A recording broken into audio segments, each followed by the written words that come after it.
for this question.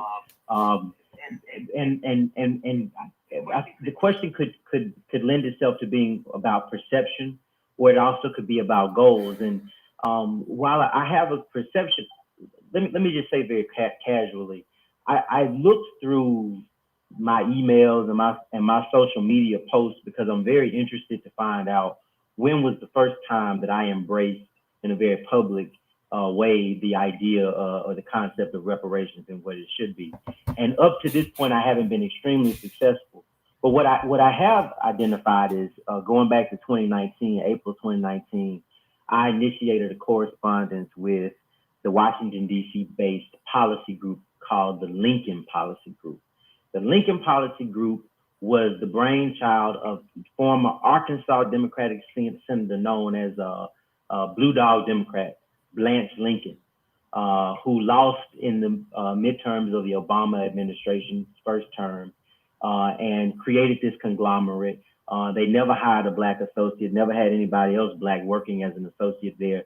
And but they had a revenue source of about $18 million in 2019. I reached out to this organization to say, look, there is a black-led reparationist firm called the Sellers Foundation, or Sellers and Sellers, and I demanded an RFP for this organization. They were a policy group. They were DC based. They were well connected on both sides of the aisle. But what they did not have, along with the agricultural and healthcare initiatives that they were carrying, was anything related to reparations. And I thought it just made sense for a firm that said they were led by a Democratic former legislator. They didn't have any black associates. They didn't have any policy that leaned toward black people.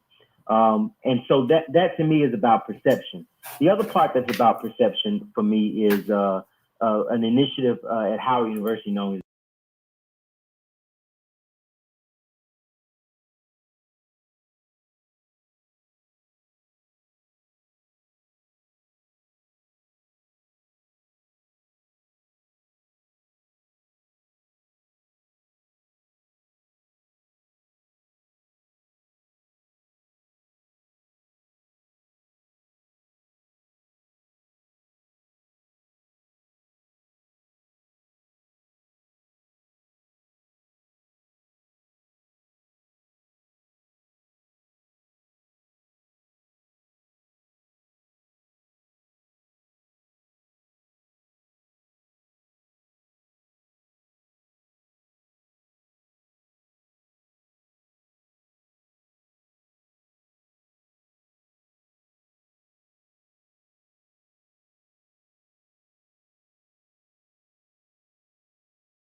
agency, almost like a domestic domestic embassy, just to address the specific plight of Black people in conflict with American institutions, mainly the criminal justice system, would be a priority, because I do think that'd be a part of achieving all of these particular comprehensive terms. And I agree. And I would say, I think you have a lot of people that would probably agree with you in here, having our own autonomy across industries in a sector where we institute, as well as what Marcel said, our own on autonomy. And thank you, both can exist. And I'm so proud of both of you guys answering that question. Mr. Somerville, go ahead. I thought I answered the question. No, did you? I'm sorry, Lord. I thought you did it. Well, can I say something? It's all good. Yes, look, I'm so glad. Yeah, once again, I think we're all saying, but we're all saying the same thing around this piece of our own agency, right? Envision our own agency not needing to be operating in America with the standardization of whiteness. That's just it for me. And so it gives us the choice or not whether we want to engage non-us folk or not, right? But that's what all of those terms mean to me. And like I said, just the whole issue around reconciliation being a choice, not a mandate. Right. Exactly. Go ahead, Marcel. Yes, I want to say something. I want to respond to what Brandon said. When I say that there will be no satisfaction, at least for me, when I was a child, my great-great-grandparents were still alive. Not my great-grands, my great-great-grandparents. My great-great-grandfather was still alive, and my great-great-grandmother was still alive. Okay, they were born in the late 1800s. They were literally still alive during the 90s. I was raised with my great-grandmother, one right here in South Carolina, and the other who had South Carolina lineage, but lived up in New York City. My great-grandfathers were still alive. One is still living. He's a World War II vet. Unfortunately, all my grandparents are dead. All but one of my great-grandparents are dead. All of my great-great-grandparents are dead. So when I say there will be no satisfaction, I am thinking about going to the funerals of my great-grandparents and my great-great-grandparents and seeing them being lowered in the ground, knowing that they died never seeing a penny of what they were owed from this nation. I remember seeing my grandmother's dead body when I was 9 years old, 4 days after I turned 9, in the hospital bed because she was given bad blood in the 1960s. And I remember seeing the pain she was in before she died. I remember touching her body and feeling her warmth. And when I told her I loved her before I left the hospital for the last time, seeing her eyes roll, my mother said, well, maybe she hears you. She never saw a penny for what she went through. They're gone. Nothing can be done for them. So no, this country is never going to be able to satisfy me because they never paid all my loved ones that have left here and now have loved me. So no, when I say there will be no satisfaction, I mean that. But just because I will not ever be satisfied doesn't mean I am not going to make sure that this country pays us and pays us well. But no matter how much they pay me, it's not going to do anything to bring me consolation, knowing that my great-grandparents and great-great-grandparents who literally went through hell in this country not once saw a compensation, not even received as much as an apology for the things they went through. So satisfaction is not an option. And I heard the term reconciliation mentioned. I need to be very clear about something. This is not critiquing anyone, but I know that seems to be what some people think is a fixed part. And I'm going to wrap it up right here. I hear people throwing around the word reconciliation a lot. I'm not trying to become reconciled with anybody. Okay? Reparations about me is not making peace with no one. I don't need for us to try to make peace with any white person out there who doesn't want to have peace with us because we ain't did nothing to them. They should be focused on reconciling with us. They should be asking us for forgiveness. So like everyone, like William said, that's a choice that we will have the agency and the ability to make. But as far as I'm concerned, whether they want it or not, I don't care. I'm not doing any of this to be a uniter. I'm not trying to be a divider, but if I wanted to divide America, America's already divided. I'm doing this to make sure that we get what we owe, so I don't see another loved one leave here without getting what this country owes.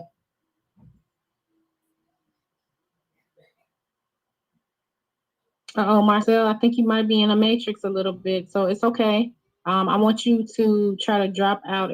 We'll take care of it. One of the co-hosts can go ahead and try to drop him out and bring him back.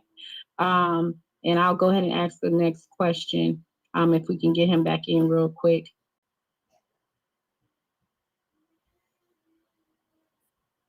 All right, so for question 3, can everybody else still hear us? Just throw up the hands if you can hear us. Like, I need to make sure we engage in the audience too, because this is about you all as well.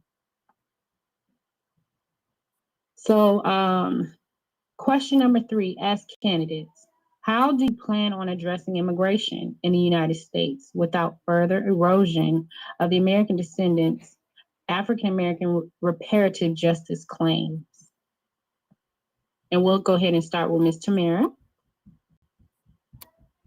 Okay, well, thank you for the question. I've had this on my website since 2020, and I've made it clear that we must first address the needs of those of us who are descendants of chattel slavery and Americans who are the working poor, and then we can allow immigrants a pathway to citizenship. And that will be my response, and I will yield the mic. Thank you. All right. Let me ask it one more time because Mr. Dixon just joined us back again. As candidates in your prospective states in your candidacy, how do you plan on addressing immigration in the United States without further erosion of the American descendants, African Americans reparative justice claims? And you go ahead and take it away, Mr. Somerville. Okay, thank you. To basically piggyback on Sheila Johnson, basically what she said, I would just take it further to say America needs to stop dismantling other countries in order, which is causing the problem of immigration to begin with. So like stop bombing other countries and we won't have this immigration problem. And which is why we need to stop making immigration a domestic issue when it's a foreign policy issue, and most specifically as it relates to wars. So yeah, that's what I have to say there. Thank you for that. Go ahead and take it away, Mr. Dean. So what Tamara and I know is, as colleagues in the United States Senate, we would, maybe both of us, maybe one of us would likely have some responsibility at the committee level, and then we both have responsibility in the body of the Senate to confirm nominees for ambassadorships.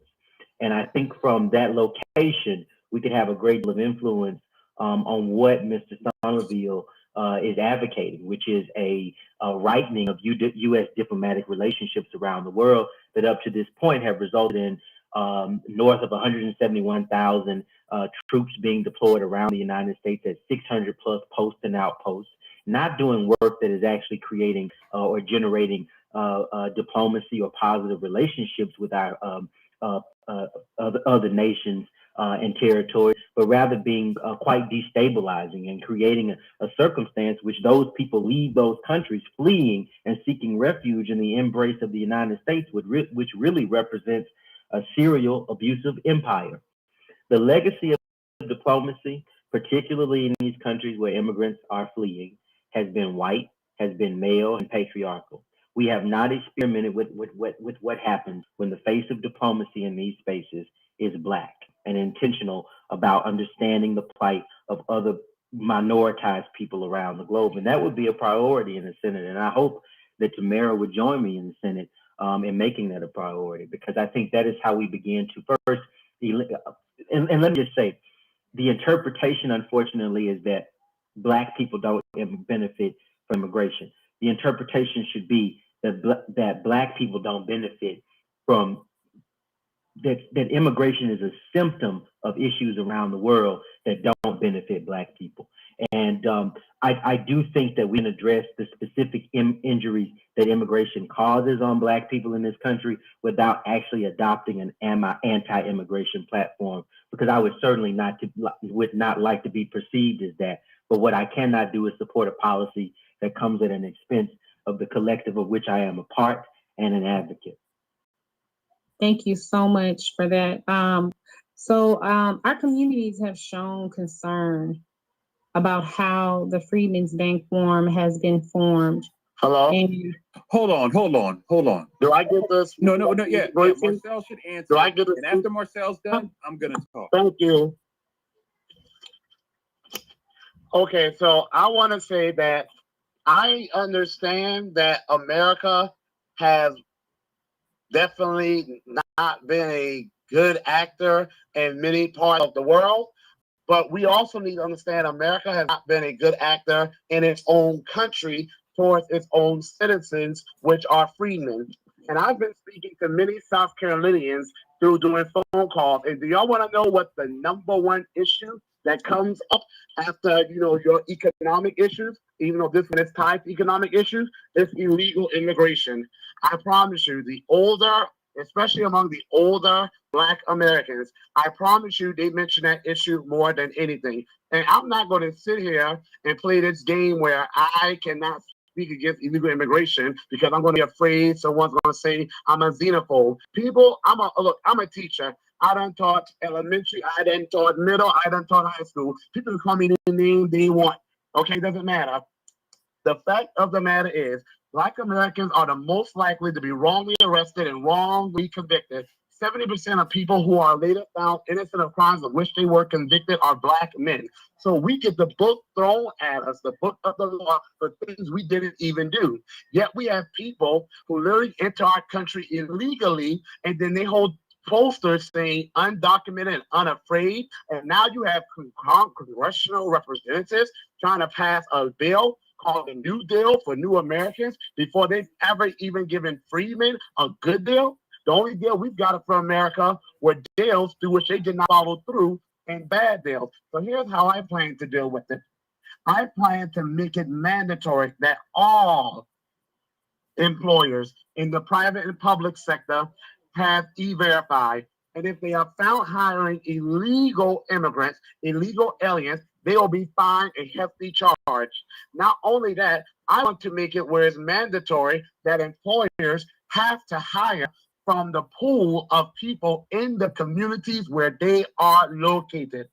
Okay, so that means not only illegal immigration, I'm talking about legal immigration as well, because studies have shown. Let's look at one topic. I'm going to wrap it up here.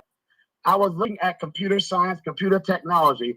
Black American children are the least likely to be able to have computer technology and computer science courses.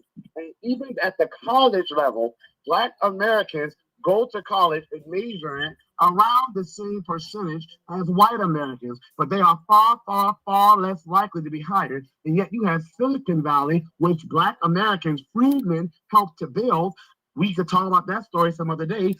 Outsourcing and hiring people from India when they have talented Black American talent right here, and yet they're using technology that our ancestors, our parents pioneered, such as voice over internet protocol that we are using right now, such as the one-click system that we are using right now. Those things were done by freedmen, yet we are underrepresented in those fields. So immigration, legal and illegal, needs to be brought to a halt until the freedmen society, until we get a deal for us and America actually follows through and that bill of reparations.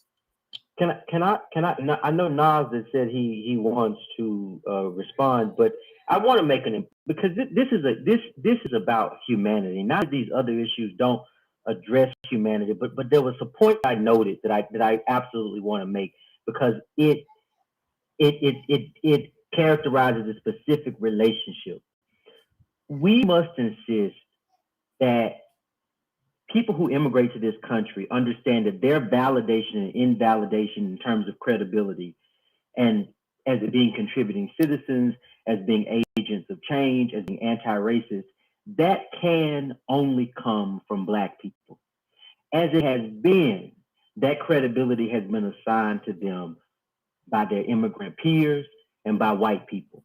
And that has been extraordinarily harmful to the texture of our relationship with that group, with that class group. And so I want to insist that I understand that this relationship is not just flat fractured, but it's extraordinarily problematic, and that a certain dominance has to be expressed by Black people, and a certain adherence needs to be expressed by the immigrant class if this is going to be a cooperative and generative arrangement. Otherwise, we can take a hardened position to say that we cannot and we will ignore and we will be negligent with regard to immigration if we can't come to a consensus on those terms. I'm not blindly optimistic that that's possible, because I know that they recognize what is extracted in value from being present here, from being welcomed here, and from being tolerated, especially by the Black community. May I say something really quick? I just want to go really fast. I'm a teacher, and there's things called Title I, Title II, Title III. And English language learners, majority who are in this country as immigrants, a lot of them are children of people in this country legally, and some of them are children of people in this country legally, but they're immigrants. Do you know that division only exists because they have the Department of Civil Rights? Whose ancestors? No, forget my ancestors. My parents were born in 1961. Jim Crow was still raging in 1961. My family's history goes back in South Carolina until almost the mid-1700s. Whose people were out there getting beat, literally sweat, blood, and tears? Whose fingerprints are in the bricks of the cobblestones of Savannah and Charleston? Those are my people. And yet, they give billions of dollars to teach English to the children of immigrants. Not one penny, though, has been paid to the children of freedmen who still go to the most underfunded schools. I am here in South Carolina, and I want to make it clear, I am not blaming any immigrant group for the dire situation of freedmen. We know that rests at the feet of the federal government and anti-Blackness. But I am not going to sit here and mince words and pretend as if any of these immigrant groups en masse are our friends. Historically speaking, every group of immigrants that comes to this country unites with anti-Black white supremacists. The Irish did it. They did it to the point where when Black Americans, freedmen, would unite and form unions and get bargaining rights to get good jobs and higher wages, the Irish would either gang up on them by outnumbering them, that was cowardly, and they would then go to those jobs and they would either violently attack our freedmen or agree to work for lower wages, or both. And a lot of times they did both. So if people say, I know history doesn't necessarily foretell the future, but there has never been any group of immigrants en large that has come to this country and has allied with us. History has shown us time and time again. But the funny thing is, there are most group of immigrants that left them from Western Europe are here because of us. They're here because of the civil rights that we fought to get legislated in this country. And yet, how do we get paid back? Well, I can tell you what I see here in South Carolina. I see families who I know are in this country legally buying property that our people lost through tax sales because we didn't have enough wealth and income to pay to keep the property. That is not the fault of the immigrant, but I don't see these immigrant groups trying to do anything about that. I don't see them going as hard for reparations for us as they're going to get citizenship for these allegedly 11 to 12 million people in this country illegally. So I'm sorry, the time of us trying to be everyone's friend and trying to be the muse for every other group and only for them to step on our backs and get further than us, that time is over for me. I'm running on a platform of indignation, righteous Black freedmen rage. Shit. Let me say something real quick. Y'all, if y'all know me, y'all know I had to really mentally calm myself down, because this is the thing. You have to really research this immigration issue before you put our people in a position to be endless mules for people who do not care about us. We are not responsible for American foreign policy. We were not in charge. So why should we have to solve all of American foreign policy? We didn't bomb whoever. We didn't. And the thing is, we also have to get out of this mindset that everybody comes here because America, quote unquote, destroyed their country. If you believe that, produce the data that shows me every country and exactly what we did that made millions of them come here. You wouldn't even be able to do it, only for a few select people. So, I mean, the thing is, whenever you talk about immigration, I want you to remember this. The United States Civil Rights Commission around 2008 got some people together and they did a report, a 99-page report. They proved that illegal immigration was responsible for a 40% drop in Black labor participation. When pressed on that number, that equaled over 1 million jobs lost. So every time anybody in this room, anybody you talk to, if you're Black and you come out of your mouth in favor of illegal immigration or whatever, just know that you are also advocating for 1 million more Black Americans to lose jobs, okay? 1 million more every time you advocate. And the thing is, it's an undercount. People say there's 10 million, 11 million. There's probably 20 to 40 million illegals in this country. And then if you consider mass immigration harming Black Americans over time, from 1920 to 1960, when immigration was strict, meaning we didn't just let everybody and their mama in, Black Americans, the middle class, went from 22% to 70%. If it wasn't for that wealth buildup, there wouldn't be civil rights. So when it comes to an immigrant, you're here, aren't you? Thank Black Americans and don't ask me for anything else. As a matter of fact, we need to go back to the restrictive immigration numbers of the 1920s, 30s, and 40s. If you ask me, that's what we need to go back to. But anyway, if anyone wants to know more about the immigration issue, please read Back of the Hiring Line by Roy Beck. And go ahead, Rolla and Alexis. Thank you. Rolla, Hold on one second. Alexis, I really want to plug. Alexis is going to do a short plug for everybody, and then we'll jump back in. Hold on one second. Yeah, thanks everyone. Just to remind you that up at the top of the Jumbotron, we have the link to blackpoliticalswingers.com/donate, where you can donate to any of the candidates on the platform today if you love what you're hearing. I'm sure you are. And I'll turn it back over to you, Bella. Thank you. And for those of you who are in the question view, we will be taking questions right after the candidates. We go through all of our questions, and then we will allow everyone to DM Alexis to streamline the questions, and we'll be letting people up one at a time to ask the questions. Mr. Dean, before I hit the next question, go ahead. What did you have to say? I want to do a very important thing, and that is make a very important distinction about the charge that we have right here, as it relates to what Mr. Marcel shared. I think that that's consistent for a person that remains very close to his community and has to assign an exponentiated value to what that community, a congressional district, is expressing as an anxiety and as a priority. That charge is somewhat distinct in the case of a person running for the United States Senate. Not that the understanding or the competence isn't there, but just the way in which the execution has to be delivered. But I want to make a value statement, which is in direct response to a point that was made about jobs.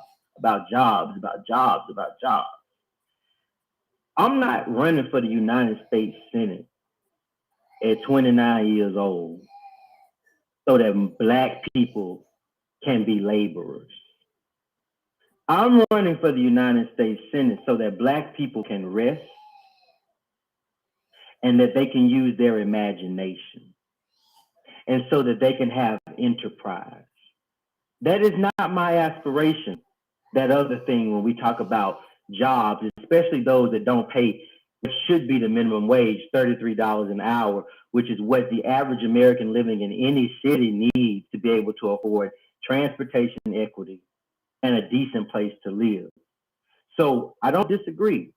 And I'm not armed by what was said, but I do want to be very clear that my position is informed by the charge of the United States Senate and a particular priority, which is not utopian, but I think is consistent with the idea of reparations to begin with. My aspiration for Black people is that not that we get more opportunities to work harder. It is that the work that we've already have done be valued and equate to giving out that. Thank you. Thank you. So we all strategically understanding that the candidates on stage and their prospective candidate race will definitely look a lot differently. And with that being said, again, Nas, thank you so much for the historical context and providing some resources for people to actually look into. So on to the next one. Can I make a clarification? I understand what he's saying, and I'm not saying I don't support it. I think it's good to do that. You know, we should not have to overly work, but we have to remember that without a wealth floor, you can't build immunity. And in between now and when we get reparations and after we get reparations, having the ability to work in your own country is crucial. And I mean, and also you have to remember that money that you, like, you know, for example, let's say when you say a job, let's say you work in construction, right? Okay, you're making good money, and then one day you might own that construction company or have enough money to start your own. So it's not, when we think about jobs, we shouldn't just you get a job and you work forever like we're slaves. No, these jobs help you build wealth, or at least some money to start a business and maybe uplift yourself. If, like right now, if you gave the Black community 1 million jobs, we're not talking about just jobs at McDonald's. We're talking about jobs all over the spectrum. In the tech industry, I've been applying to jobs recently, 140,000, 150,000 a year, 250,000 if you're a senior developer. I'm not giving away them jobs because I'm not giving away them jobs to nobody. I don't care who you are. I don't care where you're from. No Black American should be willing to give our jobs up. We should not do it. And that's all I would say about that. But I do support us not having to overwork ourselves. I support what he's saying. I'm just saying, please, y'all, do not just give our jobs away like it's nothing. Because trust me, we need more. Okay, that's all I want to say.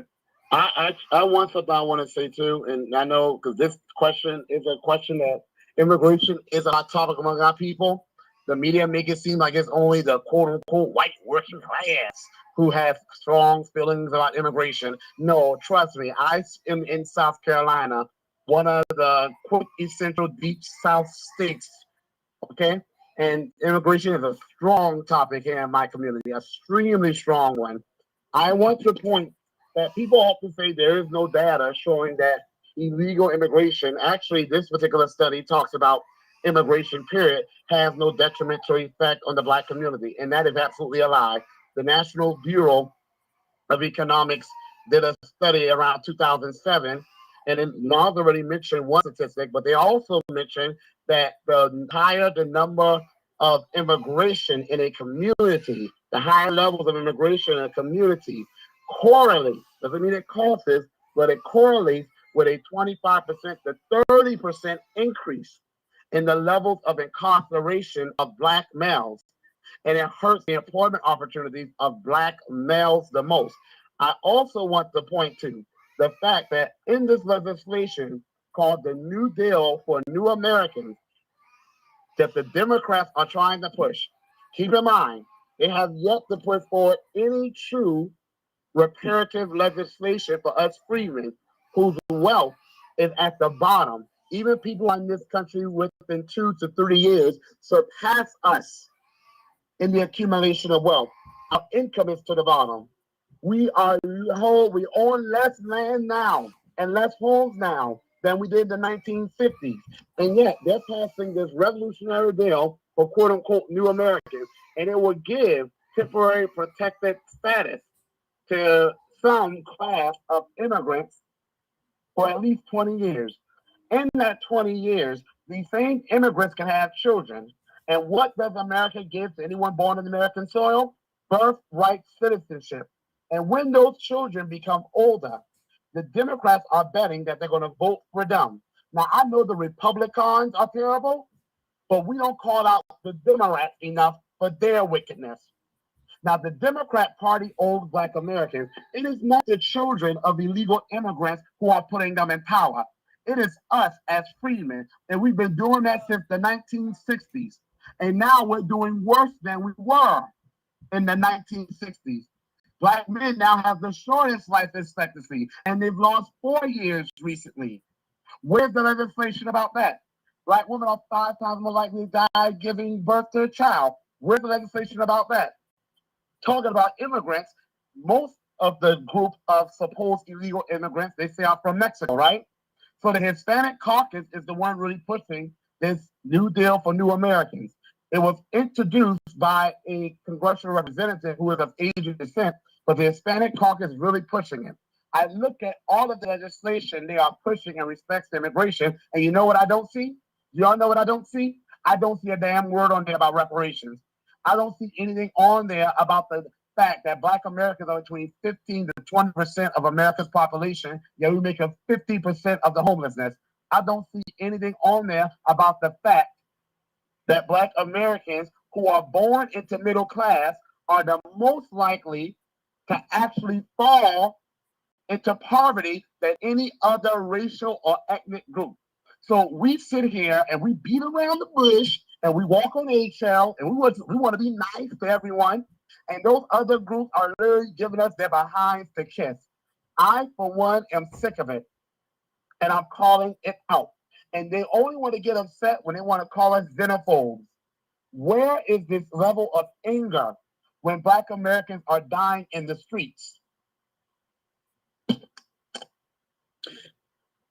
I think a lot of people in here would agree with you, Marcel, as well as Nas and all of the candidates. And the passion is definitely needed. So I would implore all of you guys, definitely bring that passion because the people want to hear it. So our communities, and I'm going to segue into off of what Marcel brought up, which was the freedmen lineage. And our communities have shown concern about how the Freedmen's Bank Farm has been formed and operated thus far. So our first question for that would be, how will you guys as candidates in this current administration for the Freedmen's Bank Farm initiative address it? And you can take it away, Ms. Sheely. So I thought about this question, and I just believe that this becomes a bigger conversation, and it requires a consensus from us, those of us who are freedmen in this country. And it's not a decision that I would personally want to make. But if I was in Congress and this was happening, and there was some more funding headed to that initiative, then I would definitely make sure that there was no further funding. I would definitely do all I could to put a halt or cease.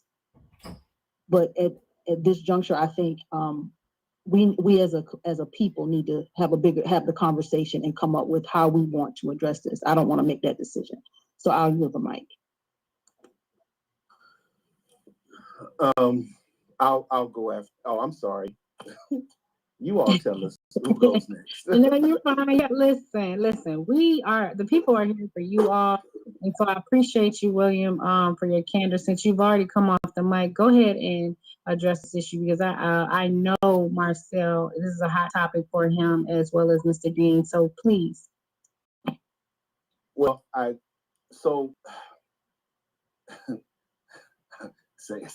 hate to sound like a broken record, but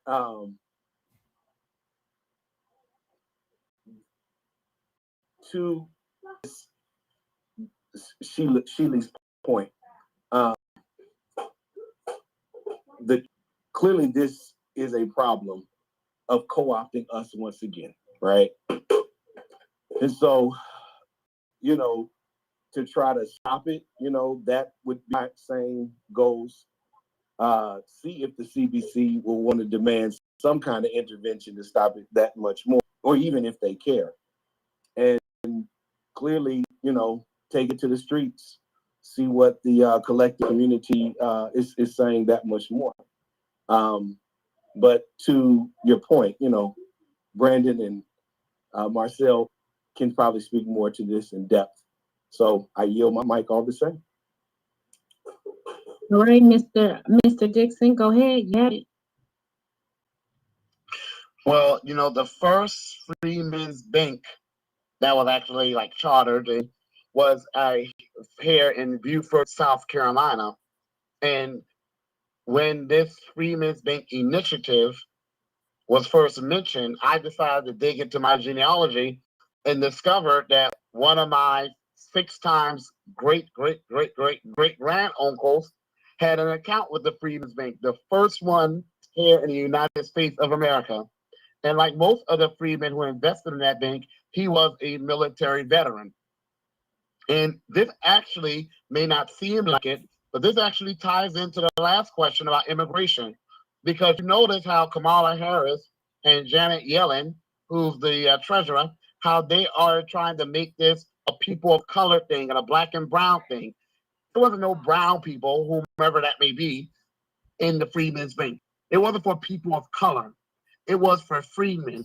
And the vast majority of the people who had accounts in that bank were freedmen who fought to defend this country from the traitors, Confederate nation.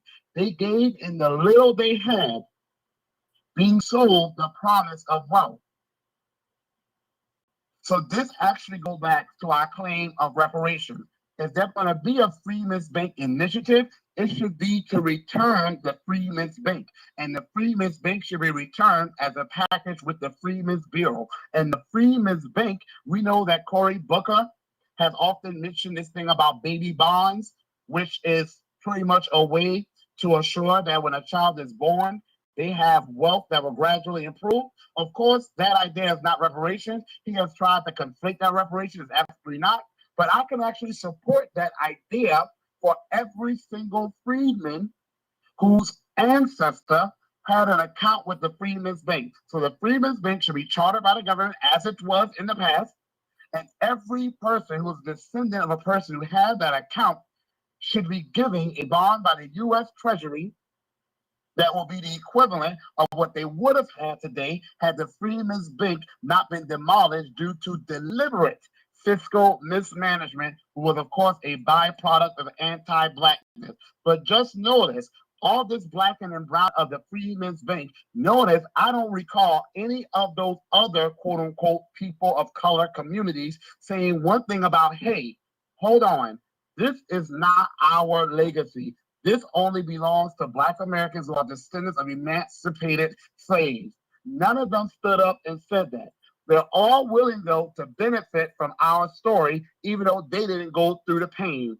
So that is another reason right there why we need to gatekeep, because other people will come in and enrich themselves off of our story, but not do anything to help alleviate the pain through which we're still going through of that story that is still being told.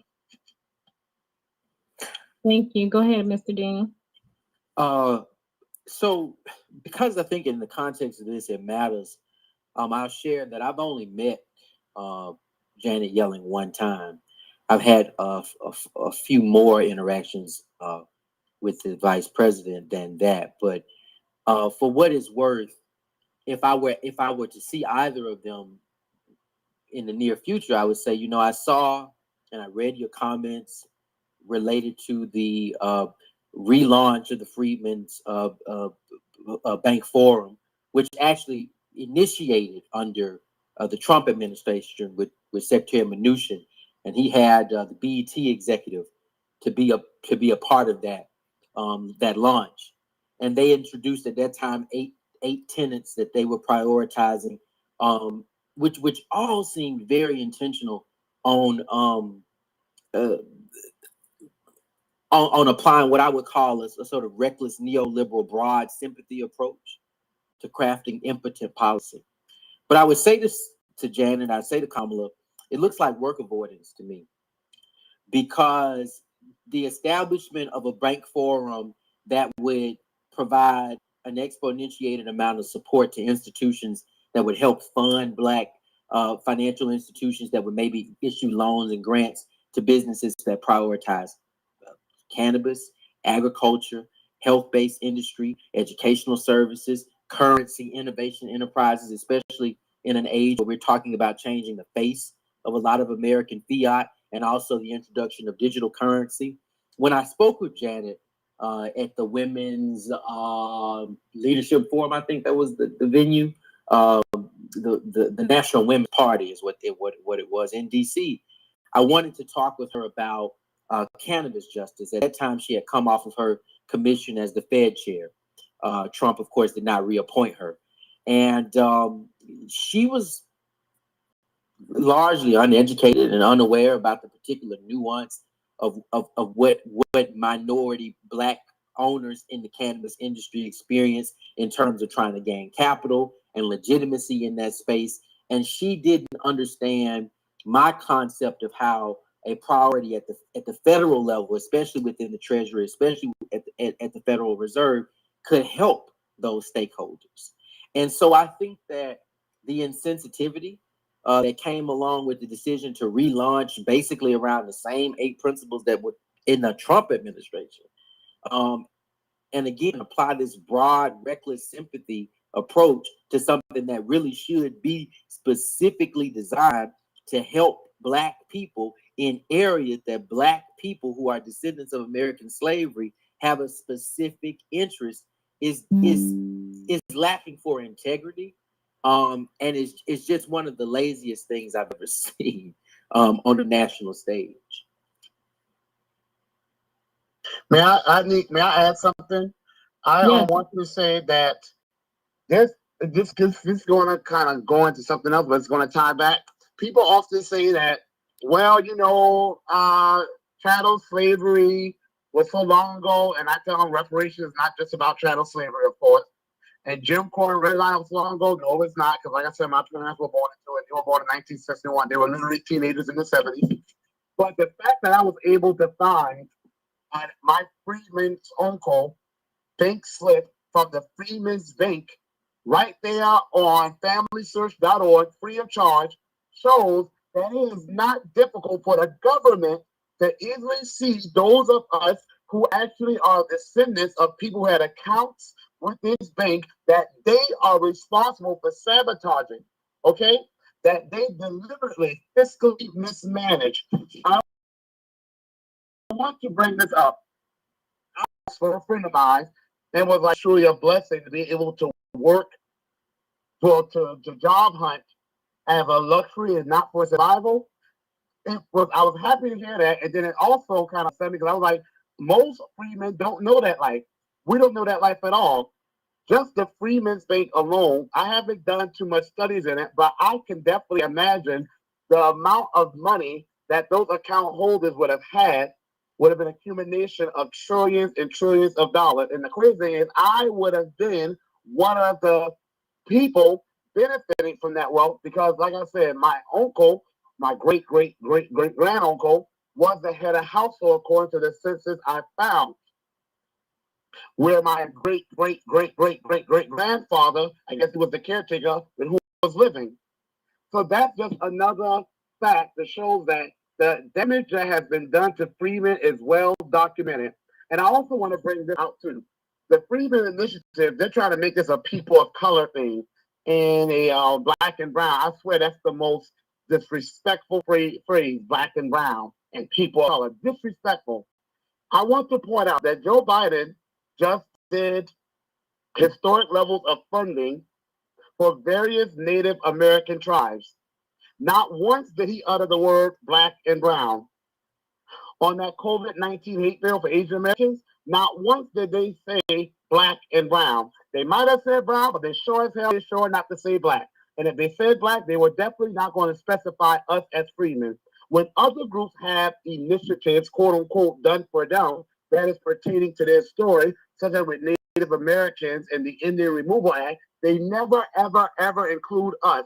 Even though something like 14,000 or 4,000, I believe, of the people who were on the Trail of Tears were indeed freemen, black freemen, they never include us in other people's story. Even when Asian Americans were going through their so-called state of hate crimes, they not once mentioned the 500 years of hate crimes that we as black people and as freemen in this country have been through. But when it's something dealing with our story, which the Freedmen's Bank is the story of those who are descendants of American slaves, they quickly want to throw Latinos and Asians and Native Americans in there. Does anyone not question why?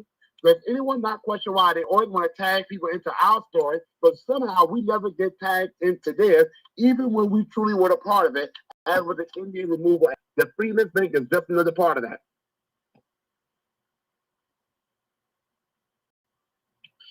Most definitely. We're gonna go to our next question. So this is for the southern states, candidates running in our southern states. For the candidates in the South, that's right. For the candidates in the South, what reparatory ideas do you have, particularly around transportation in the rural South and tiny townships with predominantly Black populations under 5,000? Who you want to go? We can go with Ms. Sheely. Thanks for that question. I'm a native of rural Georgia. I'm originally from Savannah. I live in the metro Atlanta area, but my family lives in the country, like outside of the city. And I can just tell you that the rural areas, they like things the way they are.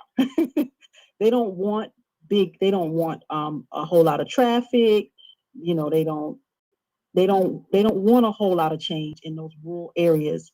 But when it comes to transportation, making their roads better, my grandmother, my grandmother's house was always on a dirt road. And even when they quote unquote paved it, and Marcel, you can probably attest to this, that when they paved those roads, they put gravel. They don't even pave them. So I say a lot of the rural roads need to definitely be paved. That road is paved, but it's still not paved well, even where my family lives. So again, when it comes to transportation, again, that is not from my understanding and what I know of rural Georgia, is that is not the biggest issue in rural Georgia. I mean, the internet, we can talk about that because the service is terrible in a lot of our rural areas here in Georgia. Having better access to the internet, that will be something that we would need to address. And I'll yield the mic. Thank you for the question. And I was born in Savannah, Georgia, and I live like literally 295 exits away from where Tamara is from, which is Effingham County, which is outside of Savannah as well, very rural. We're all in the same region, all Gullah Geechee people here, rice-eating Sea Island Creoles. I can tell you that what Tamara said, people in the rural areas, they don't want the woes that come with development, which we crime, increase in property taxes. But the issue is that's not necessarily a developmental woe. Those are problems that come with neglect of Black communities. That's anti-Blackness, because if Black communities had the resources, then we know that violent crime, which usually correlates with poverty, would drastically drop. And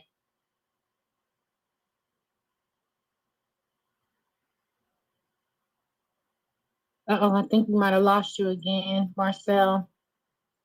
You're in the matrix.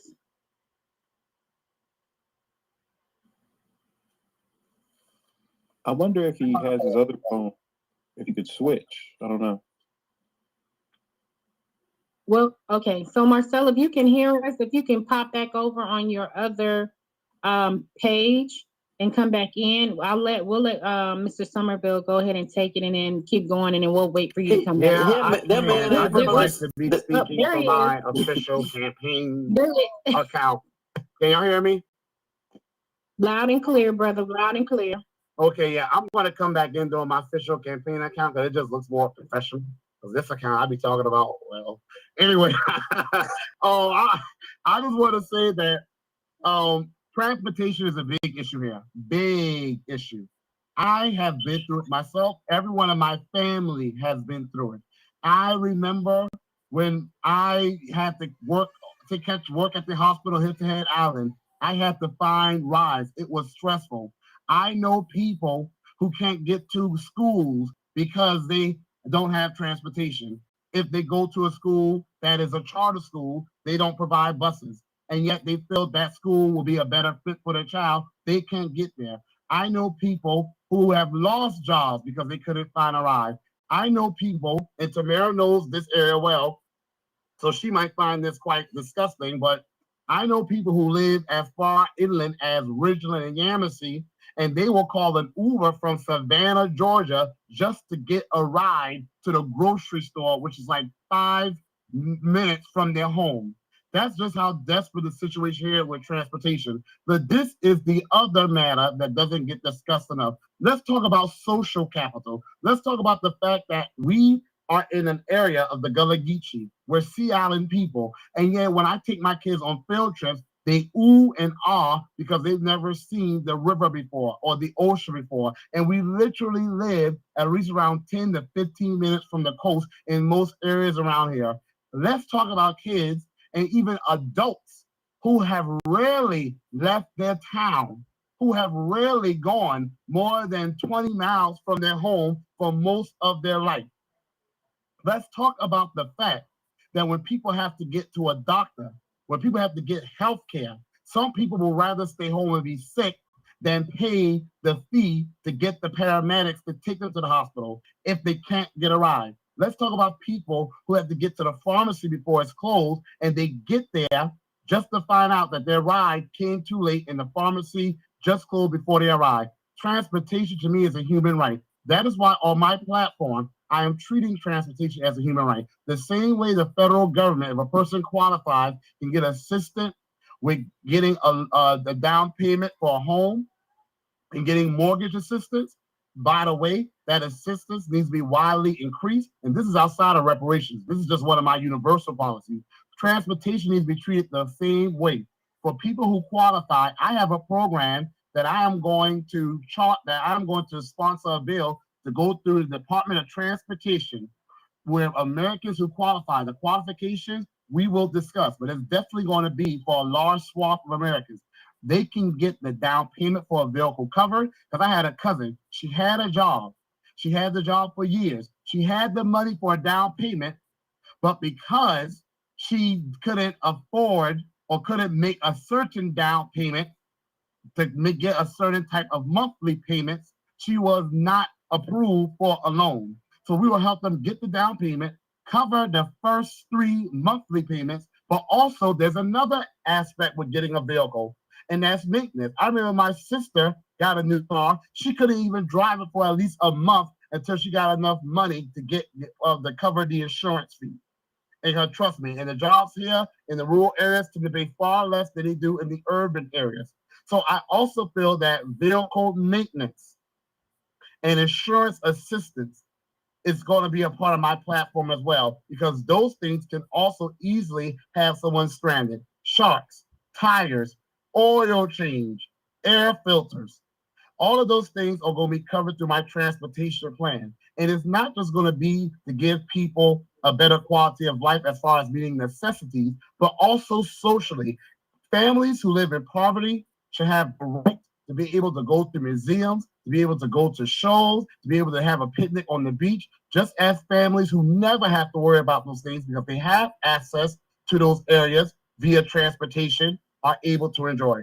That should be something that should be enjoyed by everyone, because very often the families that are left stranded without transportation are families that look like those of us who are here on this floor. And you know what? Also, big families also can be included in that as well. You know, we've gotten away from that. So definitely, I would agree. Go ahead, Mr. Somerville.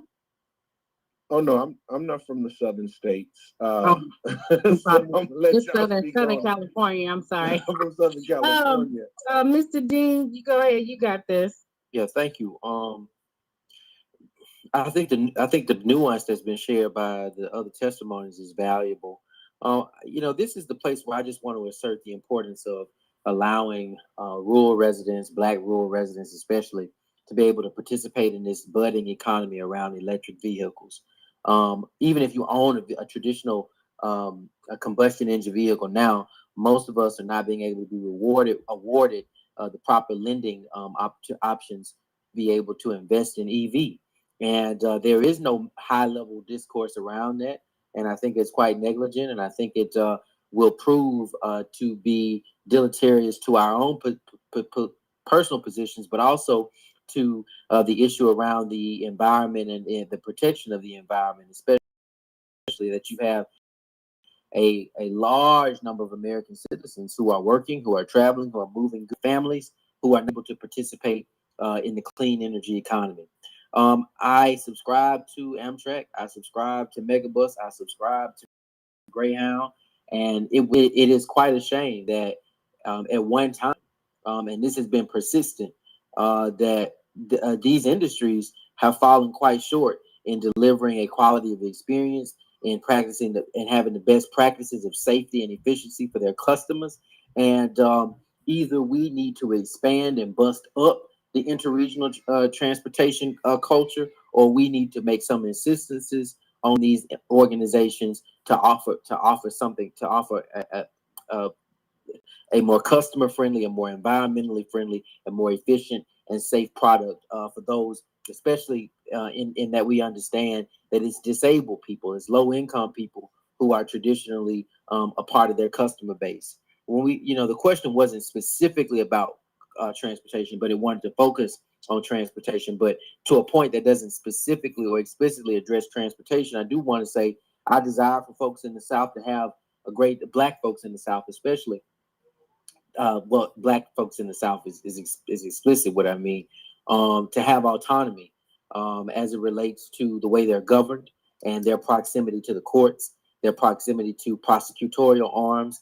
And as is the case, despite us being able to achieve some gains with electing Black sheriffs and Black district attorneys and Black even attorneys general, we fall short of being able to create an environment in which Black governance is king.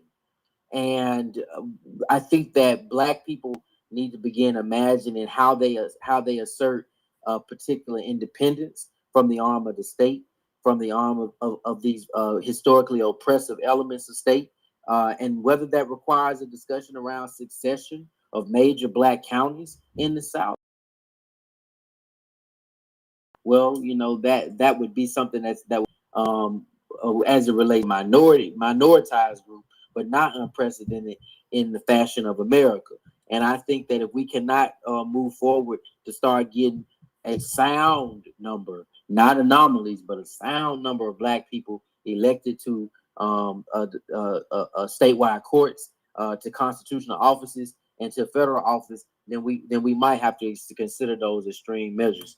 For going back to the rural constituencies, I imagine that we need to, and part of this can be the EV economy, but part of it can also be the rideshare economy. We need to have a federal investment in building small systems that interconnect larger public transit systems. So as opposed to the traditional large city bus like you would see in New York or DC or Baltimore, you would see a system that may be based on high occupancy, large vans, small buses that interconnect with, again, larger systems in the surrounding major cities, which I think is not an infrastructure that exists in rural America as it is. And my last point was just about the overhaul of the integrity of the bus common carrier system. When you think about industries like Greyhound, when you think about industries like Megabus, which I think a part of their neglect is informed by the understanding that they have a customer service base that is not very politically powerful, and that needs to be addressed, and they need to be held accountable for that, because poor people are moving around these areas and moving through these regions for survivalist reasons, and they need to feel safe and protected and valued in doing so. And you know what? Thank you for that, because I'm pretty sure the people down south would definitely love to hear more about these southern candidates that are definitely in the states where there needs to be more representation. I mean, we need representation overall, but I appreciate that. Marcel, I'll give you about 2 hot seconds, because we got 2 big questions coming up, and I'm pretty sure you guys are going to really dig in on them. Yeah, I just want to say I was born in Savannah, Georgia, but 25 minutes away in the town where I live, Ridgeland, South Carolina. It's a small town. It's under 5,000 people. I've lived here my entire life. I will still live here now. So the rural South is literally my front and backyard. Brandon already brought it what I was going to say. Public transportation, people think like New York City and Philadelphia, but we expanded, interconnected with small towns. And I don't like Western Europe at all, but I went to Spain once on a free trip. And even in European nations, they have small towns that have excellent public transportation. So it can be done. And the last thing I want to say, not just people having a car, but a quality vehicle. And I'm about to wrap it up here. We know a lot of our people have homes, but if you come to see some of the homes some of our people are living here in South Carolina, you might just cry. Because when we take new teachers on tours around the areas, they literally do. Our people just don't need homes. Our people deserve quality homes. Likewise, our people deserve quality vehicles. How many of us have had a vehicle that was old and decrepit and dilapidated, and we spent more money trying to keep it running and fixing it than we did to just buy a new vehicle? I have gone through that. So my plan is also going to help people whose vehicle has been quote unquote condemned. So I think we need to start condemning vehicles for the safety of our people and the safety of our roads, and then to help them get assistance to get transportation. Again, this is one of my universal policies, not necessarily a policy of my reparations platform. This is one of my universal policies for the rural South.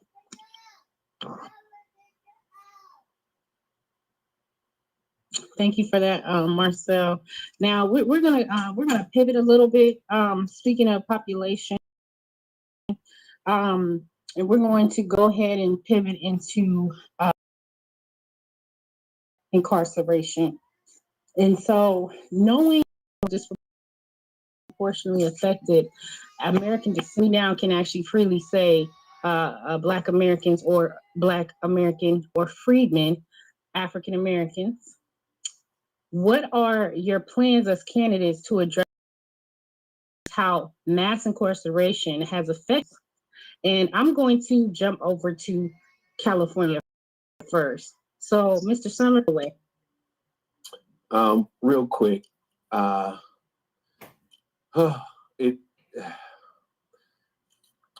so one of the challenges that I would like to see is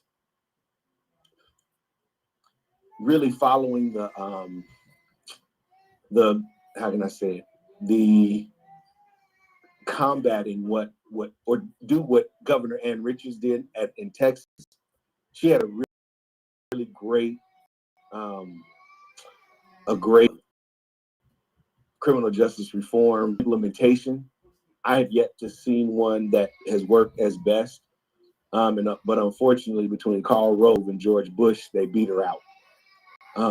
So that's one.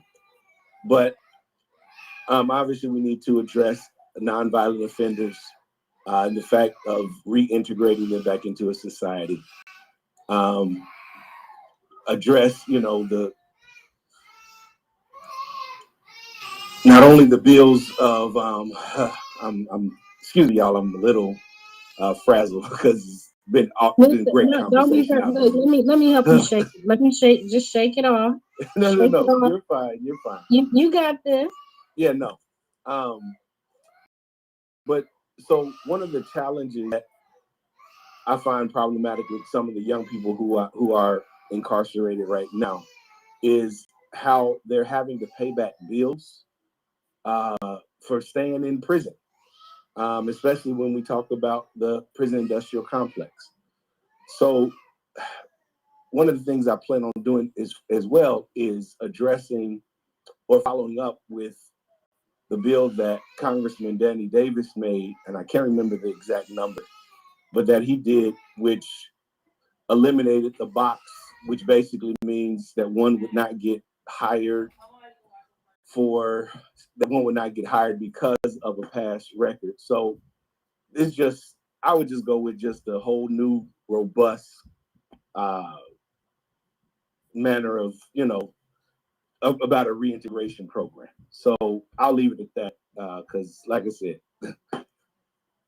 I'm sure, like I said, there's other issues to further address. And like I said, we've clearly been on for a minute too. So No, that's right.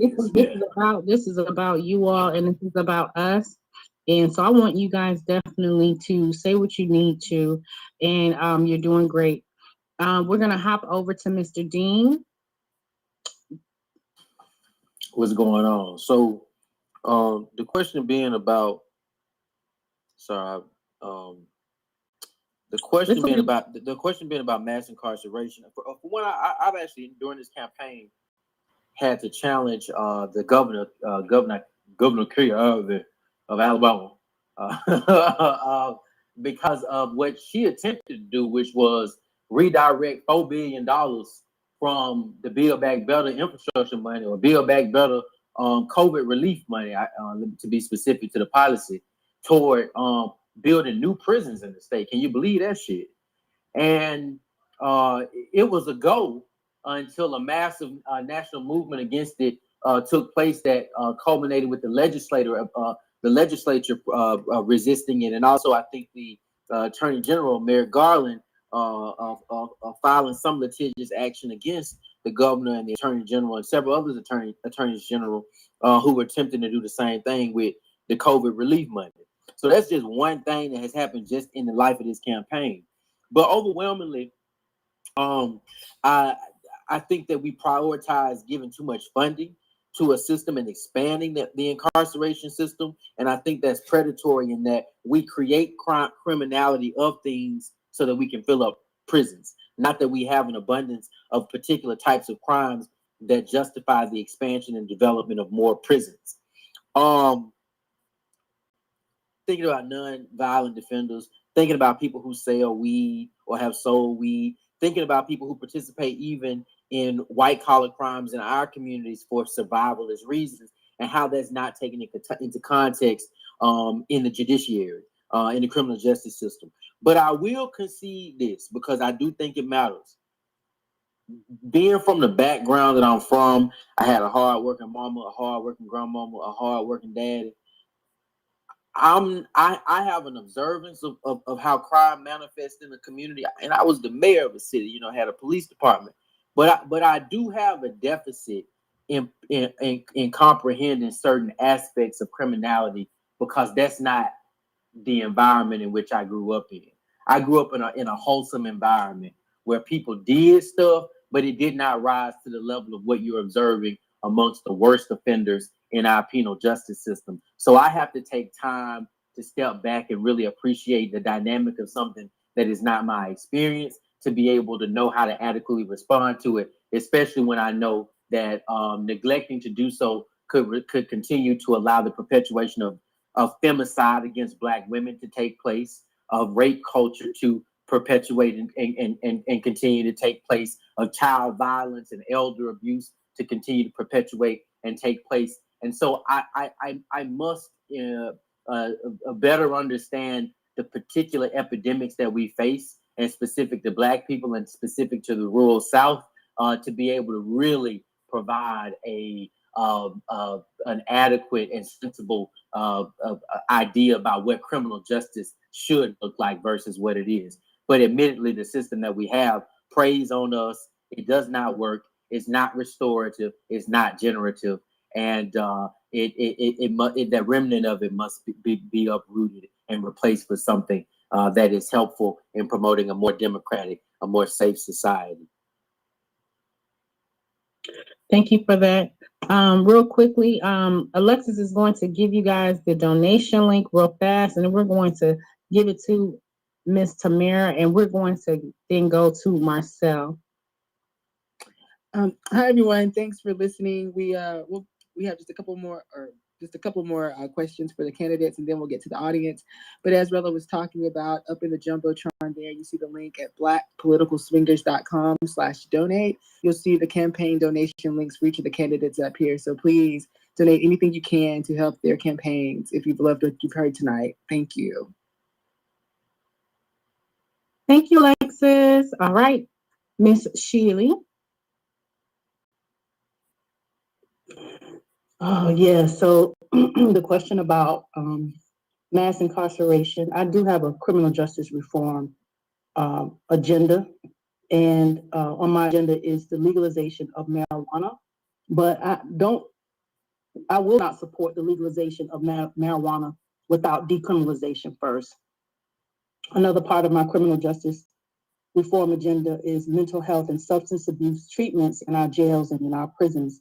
I am a product of a father who has been on in and out of substance abuse all of my life. So I know that we have to address this from a mental health perspective. I'd like to see us close private prisons and private detention centers and end cash bail.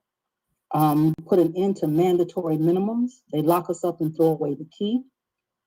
I'd like to see us have some police department reform and police officer retraining.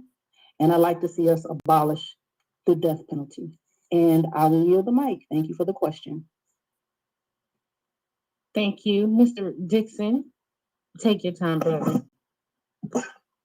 Thank you. Well, incarceration is not a subject can that be addressed in isolation. But the first thing that needs to happen is something that people are now trying to push Mr. Biden to do right now, and that is grant clemency and actually grant pardons to all Black Americans who are in federal prisons for our non-violent crimes.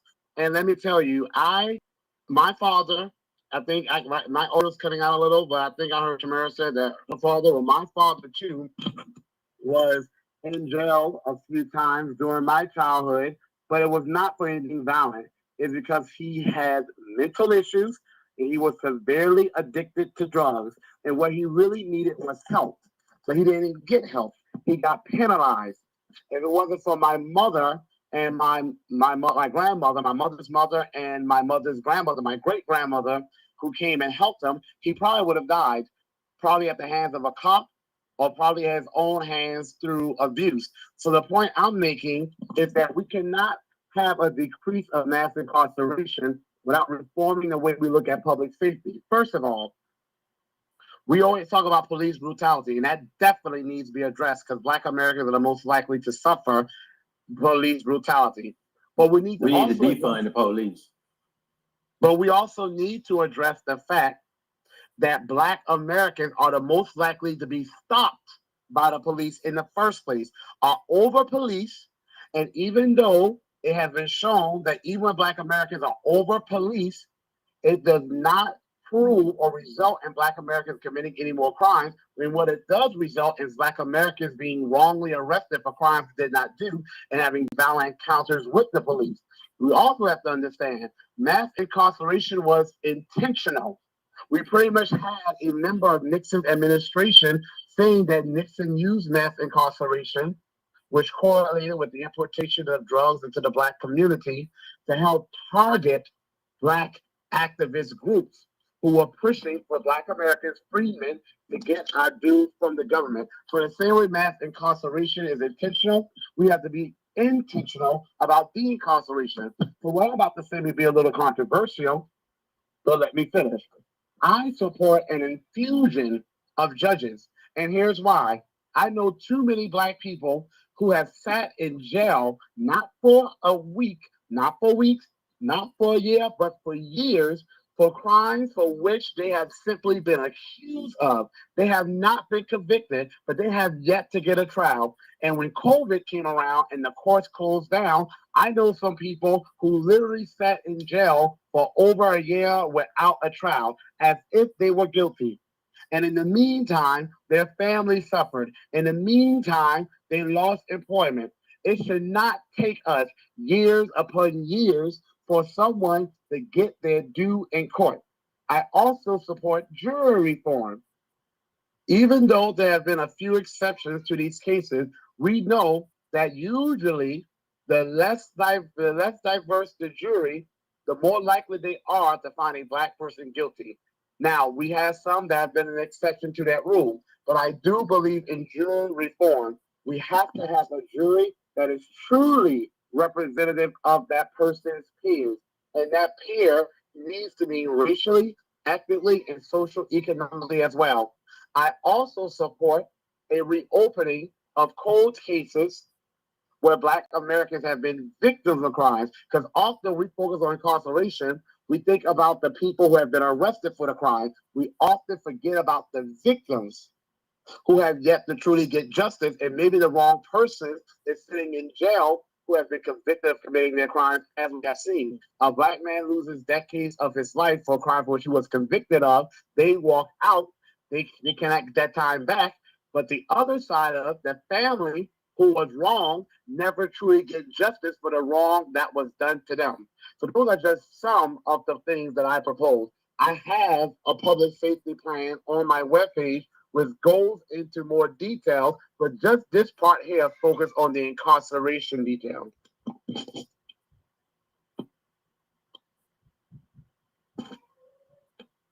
All right, so we are going to move to the audience. So what I want everyone to do that's in the audience, for those of you who've already done so and submitted your questions over to Alexis, we're going to be bringing you up one at a time to greet the candidates, and the questions will be taken from there. And if you have a question, please submit it over to Alexis, and she will be bringing you up first come, first serve, and we'll go from there. All right, Alexis, go ahead and take it away.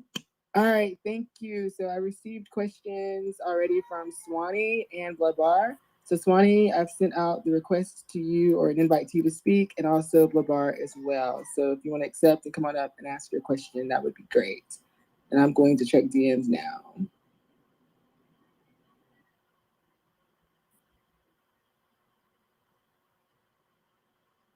I want to thank everyone for being here and being a part of this, the candidates as well as everyone else.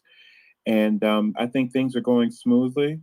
And if you want to donate, the link is at the top. And please submit your question to Alexis. Thank you.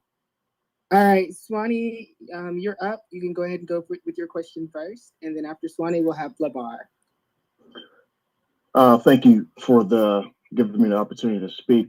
I just want to first say peace, love, and reparations to all my freedmen brothers and sisters on here. And congratulations in advance to all the 4 candidates that took the courage to speak tonight. So I appreciate you guys. Love you. So the question I have really is, it's a big one. Now, we had conversations about this before. Now, HR 40, do we push HR 40 or do we scrap it and revise it? And so I'll leave it at that. Should we push HR 40 or do we fight to try to revise it and start over? Thank you, Swanee. That's a really good question. And you know what? Our candidates are not interested in dodging anything. So I'll let. Okay, listen, Marcel is with it. So go ahead. Because if I have a look, y'all can pretty much ask me anything you want. Hell, even when I ate last night. So here's my thing. I am not going to support anything that shortchanges my people. My standard for reparations is on my website, and that includes business grants, land grants. That includes the return of the Freedmen's Bureau to act as an advocate of the federal government level to close all disparities and to investigate any injustices committed against my people. That includes direct monetary payments, not just to close the racial wealth gap, but also compensation for lost opportunities, mental, spiritual, psychological, and even physical damage, because trauma can definitely have a physical manifestation of the harms that it can cause. And those are just some of the things for which I am purporting. That also means we're going to have land reform, heirs property, and also in all 50 states, land proportioned to us that's just going to be for freedmen with our own post offices, our own banks, our own hospitals. And they're going to be federally exempt from any taxes from eminent domain that have been used to destroy our communities. If any legislation does not meet that standard, or does not even come close to meeting that standard, which HR 40 currently does not, then I will not support it. Now, if there is a way to fix HR 40, I will support that. I hate to say it. It seems as if that's becoming more and more of an impossibility, but I have hope. But I am not going to support anything that does not meet my standard of reparation. I cannot foretell the future.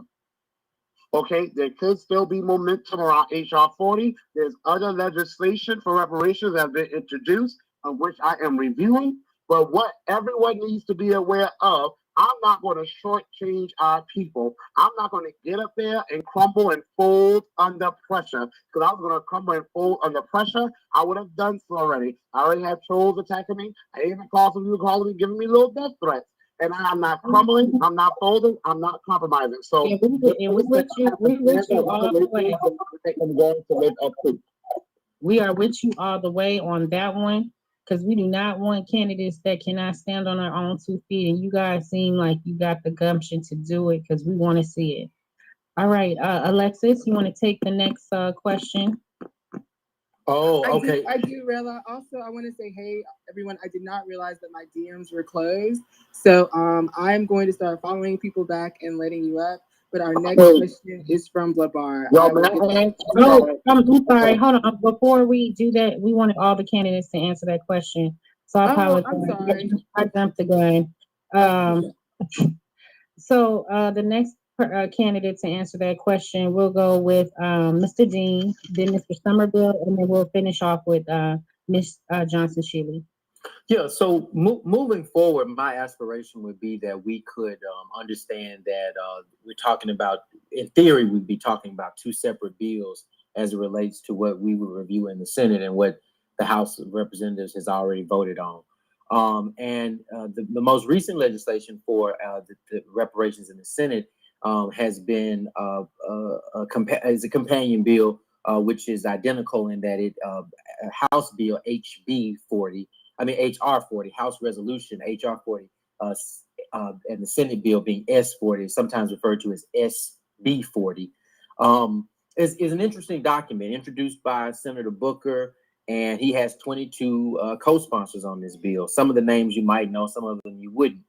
But what's interesting to me is that the bill is so lacking in actually producing tangible outcomes for the folks who would be benefactors of it, that anybody in this app could congregate and basically deliver on the charge that's outlined in this bill.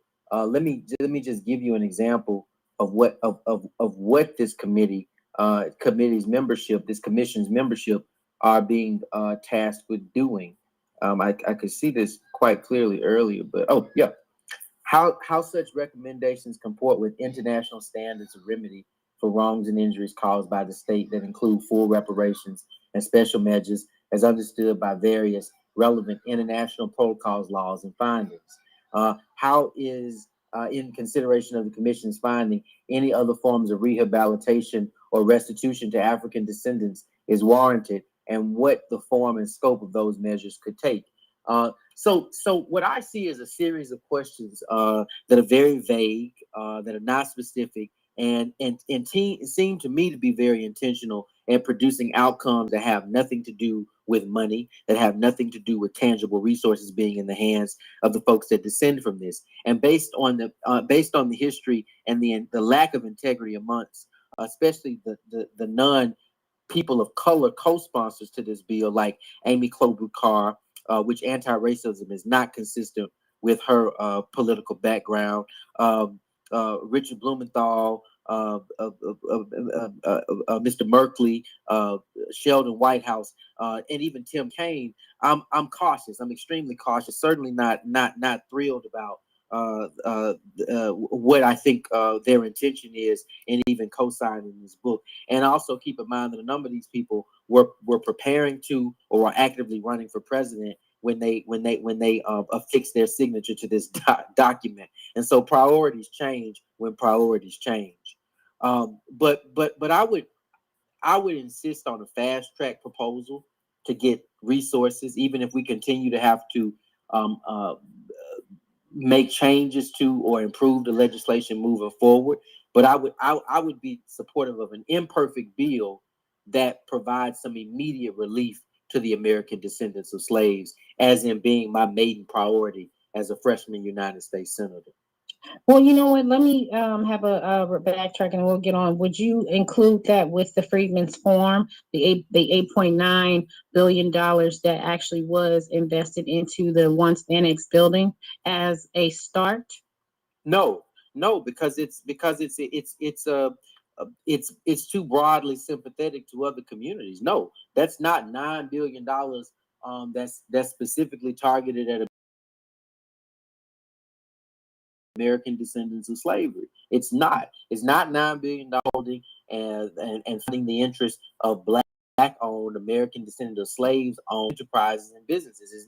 It's not even 4.5 billion. It's not even 6.6 billion. It's not even 7.3 billion. It's not specific. So we don't know what the particular outcome of the Freedmen's Bank Forum will be until we get to the end of that process and we're able to do a forensic examination of who actually benefited. And my suspicion is that those numbers won't come nowhere near close to looking like. And then we talk about reparations, when we operate in the billions, that's a percentage. That's a nominal figure in comparison to the particular outcome that we need to be adjudicating. And to the HR 40 situation, you know, you talking about the chief litigant on that bill being a congresswoman who is not of the experience of being an American descendant of slave. That's not to take away from her credibility as a senior member of the House, as a former judge. But the optics of that to me are very challenging to ride along with. Well, thank you, Brandon, and I appreciate that. So we're going to go to our next candidate, Mr. Somerville. Yeah, well, it's a consensus that HR 40 is not sufficient. It falls very short. From some of the conversations, obviously from our Saint Dr. William Darity and his beautiful wife, Kirsten Mullen, they've identified this is a narc in Cobra kind of operative that's being pushed. And it more benefits the players and not the collective of us, descendants of U.S. chattel slavery. Well, would you agree that freedmen should be the benefactors of a true tangible reparations bill? 100%. And I think, once again, this bill is for the commission of the study, not really for implementation.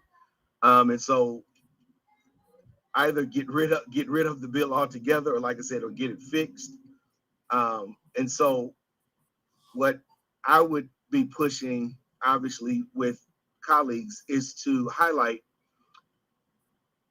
how to create a bill that addresses the institutions that affect descendants of freedmen through white supremacy, right? And so, effective and obviously negatively affect the institutions that I'll be, seeking to scrutinize and undermine that much more are the institutions among the legal, in economic, education, religious, real estate, environment, military, media, healthcare, and international affairs. And I think that's really where the discussion needs to be headed holistically and collectively when it comes to a reparations bill. What this is, like I said, what's presented is a political agenda, but not a political agenda for us collectively. Thank you, Mr. Somerville. Okay, Ms. Sheely. So this question, I knew it was coming, but let's go there. So support and use are two different things. Does HR 40 need edits? Absolutely. Is it problematic? Absolutely. Would all of us be here right now, those of us in the reparations movement, would we be here right now if it wasn't for HR 40? No, we wouldn't. Do we have another live bill that we could use right now? Another bill right now that we could use in Congress? No, we don't. So the movement We've used this bill, and this is all we have right here, right now. We have 5 months, and I'm gonna speak specifically to this race. We have 5 months. Now, do we throw the baby out with the bathwater? Do we stir the pot in 5 months away from a race that we could absolutely win? No, we don't do that. It's not good strategy. If we intend to win this race, it's not good strategy. So we got 5 months. On the other side of this, prayerfully, there's a victory in all of our races. Then we can go to Congress and edit or throw that damn thing away. But right now, we need all hands on deck. We need donations. We need volunteers. We need the movement to be on one accord. We don't need this back and forth. We got to put our blinders on and get to the finish line. My race is May 24th. Marcel's in June. I'm not quite sure when Brandon and Mr. Winfield, I'm not sure when their races are, but all of them. June 7th for me too. That's my birthday, y'all. Mine is the same day as yours, the 24th. The 24th. We don't have any time. So I think we need to stop it, and focus on these races, and let's get to the finish line. And I'll yield the mic, and I hope we go on to the next question. So, Miss Sheely, we're gonna move on to the next question, but I just want to, I guess, because the audience wants to know, would you fully reconstruct a new bill once they vote you in office? Absolutely. We could edit this to include what we wanted to, or we could throw it away and have a brand new piece of legislation. Absolutely. But we can't even have that conversation if we don't get to the finish line. So let's put our blinders on, get to the finish line, and then we can move on with something better than what we have, because we don't have nothing else to fall back on. And again, I'll yield the mic. Thank you so much for that. All right. Alexis, take it away. All right, thank you. Next up, we have Blabar. Then it's going to be Leon, then Aaron, then Coops, then reparationist. But Blabar, take it away. Okay, thank you very much. Thank you for letting me speak and ask a question here to all the candidates. So my question, it involves reparations, but it's a two-part question. So how has forced integration affected Black American wealth, health, Black American political authority, and the Black community as a whole, and how would you address those issues over time? The second part of the question is, since many Black congressional representatives end up serving for 20 to 30 years, will you develop a mentorship program to help develop future Black candidates? I don't know. For some reason, I'm trying to be a mic hog right now, but I like the question. Is there anyone that's more anxious than me to respond? Go ahead. You done already came off the mic, brother, so you don't have to take it. Okay. Well, let me just say, on the issue of forced integration, being under the white gaze is a motherfucker. It interferes with our integrity. It interferes with our perceptions of self, our self-compassion, our belief in our potential. And that begins the moment for many of us, the moment we go into the public schools. And it continues into our work life, into the neighborhoods we have to live in, even when we live in predominantly Black spaces now, because of the overarching reality of gentrification or domestic imperialism is really what it is. We still suffer from the imposed anxiety of having to be a complement to what is perceived as a larger white society. And the idea of Black autonomy or the Black idea of Black exclusivity and Black only spaces can seem foreign. And I think that's very damaging to a culture that is still very much in search of itself. I think that integration, as interesting as it is, has not just affected public colleges and public schools and spaces that have always been to some degree multicultural, but even you look at the model of the present day HBCU that depends on white dollars to keep their doors open and to keep the mold out of the dorms, and how they acquiesce to the preferences of this larger and dominant society as to maintain maintain some type of credibility. I think it's unfair, and I think it pushes us into a very disingenuous space. I didn't know myself until I got into entirely black environments, and so that means my entire public school career, from elementary school to high school, really challenged me to understand the validity of my own blackness. And I was an intellect. I was smart. I was an above average thought provocateur, but I wouldn't have known that based on the responses and the mediation that I received at the hand of, like, what would be in a black elementary school, a small number of white teachers, but the way they influence culture and the way they impact us from a disciplinary standpoint is very, very, very harmful. So I'm not like my great grandfather. I would have considered him a racist in theory only.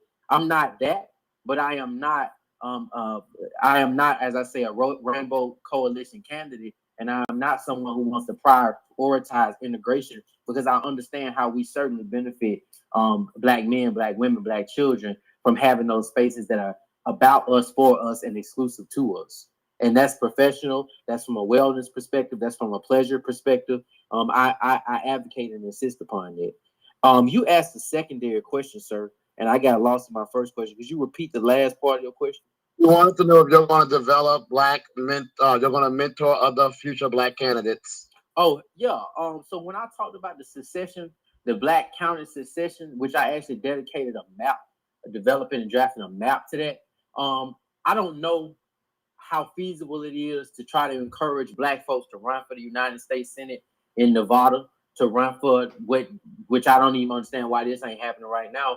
California has a very vulnerable, two very vulnerable senators. One is a first-term replacement senator. The other one is a octogenarian moderate who's been relatively ineffective. Or looking at states like New York, which got a lot of money pumping into it, but they don't got, and a huge minority population, but they do not have and never have had a black United States senator. So I do want the compliment of being able to be in communion with other young black United States senators in the short term, not in the long term. So I think that one thing that's principally true about what Tamara and what I am doing is that we're running in some of the most hardened conservative states in the country. So if we can win, we can certainly be contributors to a model that will help black. Matter of fact, DC, which used to be known as the Chocolate City, the Douglas Commonwealth, now does not have a black United States shadow senator. So we're a long way off, and there's a lot of opportunity and probably less work than we think to be done. I'm in a primary right now, and I don't even have an opponent. I'm running in a whole Democratic primary in the South, and don't even have an opponent for the United States Senate. For nothing else, it's 100. It's 100. Don't say that too loud. But the point just remains that the enthusiasm and the competence around why these seats matter and what we can do with them, especially if there's a collective of us in these spaces. I told y'all earlier, 2,200 plus people have served in the United States Senate. Of those 2,200 people, 2,200 plus, only 11 have been black, and less than half of those have served more than one term. So it's incumbent upon us to not even just have a few of us there, but be aspirational about maybe one day occupying the majority of those 100 seats. And if we have to expand that institution to make more space for us, I'm for that too. All right. Thank you. Right. Thank you, Mr. Dean. We're going to go over to Ms. Sheely Johnson.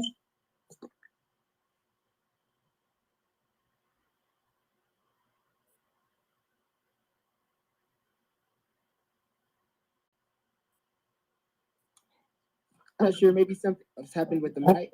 Yeah, I got it. Yeah, Okay. the mic was tripping. So I heard part of the question and mostly part of the second part of the question. Can you repeat that, please? I'm sorry, I moved him down to a listener. I can read the question though. Just a second. I can go back over. Hey, Marcel. Yes. Do you mind repeating that part of the question real quick?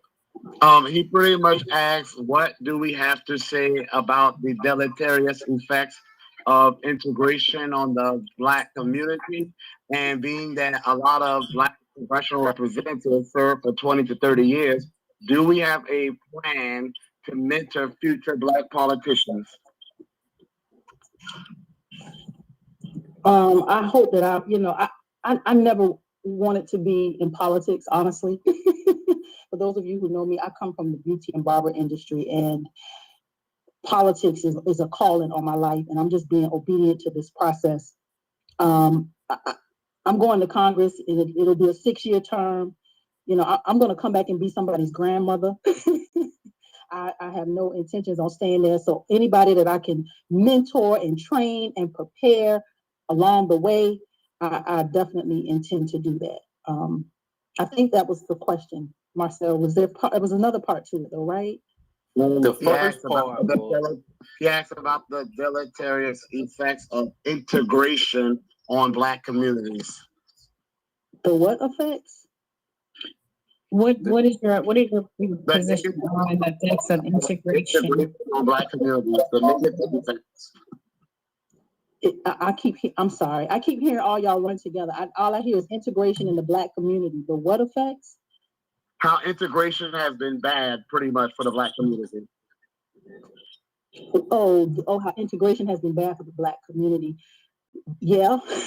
When we look back on in the 60s and how we did have strong, thriving communities, and prior when we came out of slavery, how we had strong, thriving communities, and how integration destroyed that.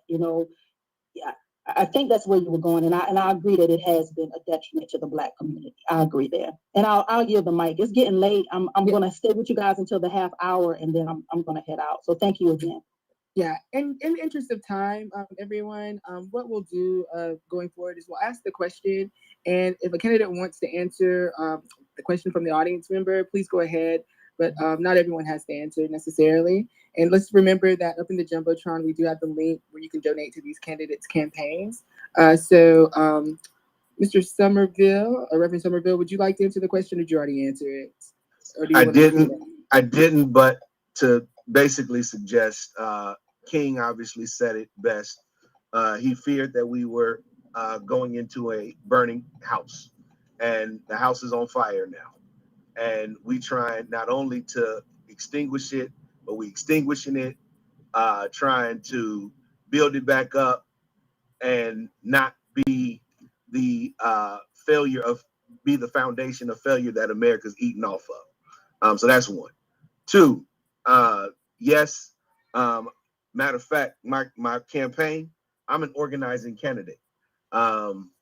So basically I'm framing my candidacy around, representing service and serving people, empowered through that. And basically what I foresee, because I'm here to disrupt the status quo, is to create a model for other, candidates and other, especially Black men, most specifically, especially in California, because Black men, there has not been a Black man elected to Congress for the past 20 years. And they're giving me a hard time, some of the Democrats, around the fact that why would I want to risk beating out the opportunity of having the first Latino gay man to be elected to Congress, because he does not serve my people. He does not serve, the interest of the collective, let alone he desecrated a whole Black community, and he's not even trying to talk about coalition that much more. So yeah, I'm moving forward, and where this reparation movement has taken us is to demand our interest if people want a coalition with us or not. If you guys don't donate after you done heard that powerful testimony, listen, I don't know what you're waiting for. Let's get them donations up, y'all. Go ahead, Marcel. So integration was an awful mistake. Is this going to be someone's microphone is on? Integration was an awful mistake. It really was. My great grandmother lived to be 101, and she helped raise me along with my mother and grandmother. And she told me she never, ever, ever cared about her children going to school with white people. She said that. She wanted her tax dollars, however, that she was paying and that her parents had paid, and my great-grandmother was raised by her grandparents, who were my great-great-great-grand, that they had paid. She finally wanted her children to benefit from the tax dollars that she and her people had been pumping into this nation. That's all she wanted. And that was not happening with states with the federal government sanctioning it, being allowed to have anti-Black laws on the books. Somehow, though, since the death of Dr. Martin Luther King Jr., we've allowed the media to craft this narrative that the civil rights movement was all about us wanting to drink from the same fountain as white people. Absolutely not. It was about us wanting to have resources in our community and to get our full access as citizens as we are guaranteed in the Constitution. That is exactly why in my reparations plan, I have land set aside for us in all 50 states, where it's just going to be by us and for us. But not just that. That is why I also have land reform heirs property, because a lot of us as freemen are heirs to property, but we can't benefit from it and we can't develop it. However, we were able to do so. Most of this property is in the South, and even though the valuation has been assessed at $90 billion, by the time we're able to get equity and build on it and develop, it will be worth a lot more, and that will give us back our communities, because we will have land, we'll be able to build upon it, and that's before we even get the direct monetary payment. So integration was absolutely a mistake. I read a report saying that something like 60 Black teachers immediately lost their jobs when integration happened. You can look at it and look at the data. Our wealth between the comparison to white Americans is still the same as it was prior to integration. Our educational attainment has skyrocketed, but our wealth is still heading zero. We are more likely to be more impoverished than our grandparents were who lived through Jim Crow. So based on that data, it does not seem as if integration benefited us. If anything, integration took away the ownership that was once for us and by us.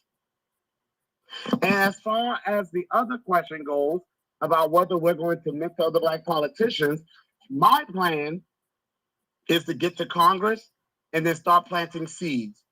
But I remember one time when I was helping my great-grandmother plant a tree, and I said, well, Nana, why don't you just plant the seeds instead of having me carry these heavy trees around? And she said to me, every tree comes from a seed, but not every tree has to have a seed planted. In other words, you can take a tree that's fully grown, uproot it, put it in new soil, and it will do just fine. I say that to say that the moment I get to Congress, I plan to use my platform and any other resources at my disposal to help other reparationist candidates come to Congress. I cannot express how upset I get at our people who have large platforms, who have the resources, and they do not help support reparationist candidates that have proven they are for their people. I will not be those people. I already shout out people that I know are on code, that I know are trying to do good things for our people with the small platform I have. When I get to Congress, I have a national platform. I am not just going to have a mentoring program for future Black leaders. I'm going to help give a bigger platform to the Black on-code leaders we have now and try to get them to Congress. The more of us there are, the more we can do for all of us. Thank you very much, Marcel, and thanks to all the candidates for hanging on with us this long. So we have Leon's up next with a question. I just want to remind the audience that up in the Jumbotron, we can use the link to donate to the candidates. We'll ask the audience to ask the question, and then candidates, when you're responding, we're going to hold you to 1 minute responses, just in the interest of getting people through. And we're not going to take any additional questions through DM. So those that are in queue, we'll get through you guys. And we'll start with that. So next up is Leon, and then we have Aaron. Leon, the floor is yours. Oh, thank you. And shout out to Nas, Rella, Alexis, and everybody else that put this meet and greet town hall together. I think this is very, very, very informative and very, very important for our cause. Now I'm gonna get to the question. This will be simple. This is actually about education. Question is, do y'all candidates or think or agree on part of reparations for the descendants, their children, in college education as far as offering free tuition to colleges, personally HBCU schools? That's on my platform. Okay. My platform. Yes. Yeah, go ahead. Okay. My platform fully funds HBCUs, but it does it on a contingent that the HBCU students are going to be the people for whom the HBCUs were built, and that's freedmen. Because when those HBCUs were constructed, they were built for the descendants of those that were emancipated from slavery. Right now, we see HBCUs posting up as if it's something to be proud of. The fact that their student body is now something like 15% white American and 30% of their student body comes from other countries, as if that's something to be proud of, as if the fact that it does not have us as the majority of their students is something about which to brag. So the HBCUs are fully funded, and freedmen are going to have tuition-free access to HBCUs. So I'm not just going to stop there. Any university or any college that was built in slave labor or that uses admissions, legacy admissions, will be free for people. But education should be free, period.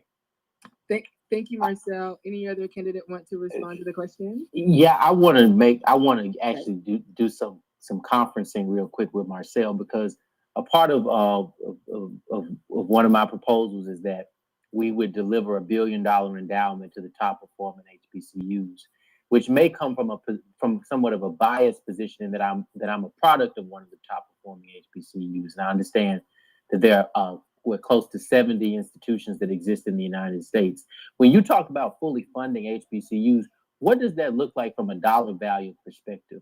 And what does that entail in terms of your understanding of what particular expansions need to happen? Because most of our HBCUs, even the top performing ones, have pretty dated infrastructures. And so you're looking at just that one institution, hundreds of millions of dollars that would need to be dedicated to just rehabbing infrastructure. So I'm just curious about values, quantitatives around when you say fully funded. Because for me, I tried to simplify that and just say funding the top performer.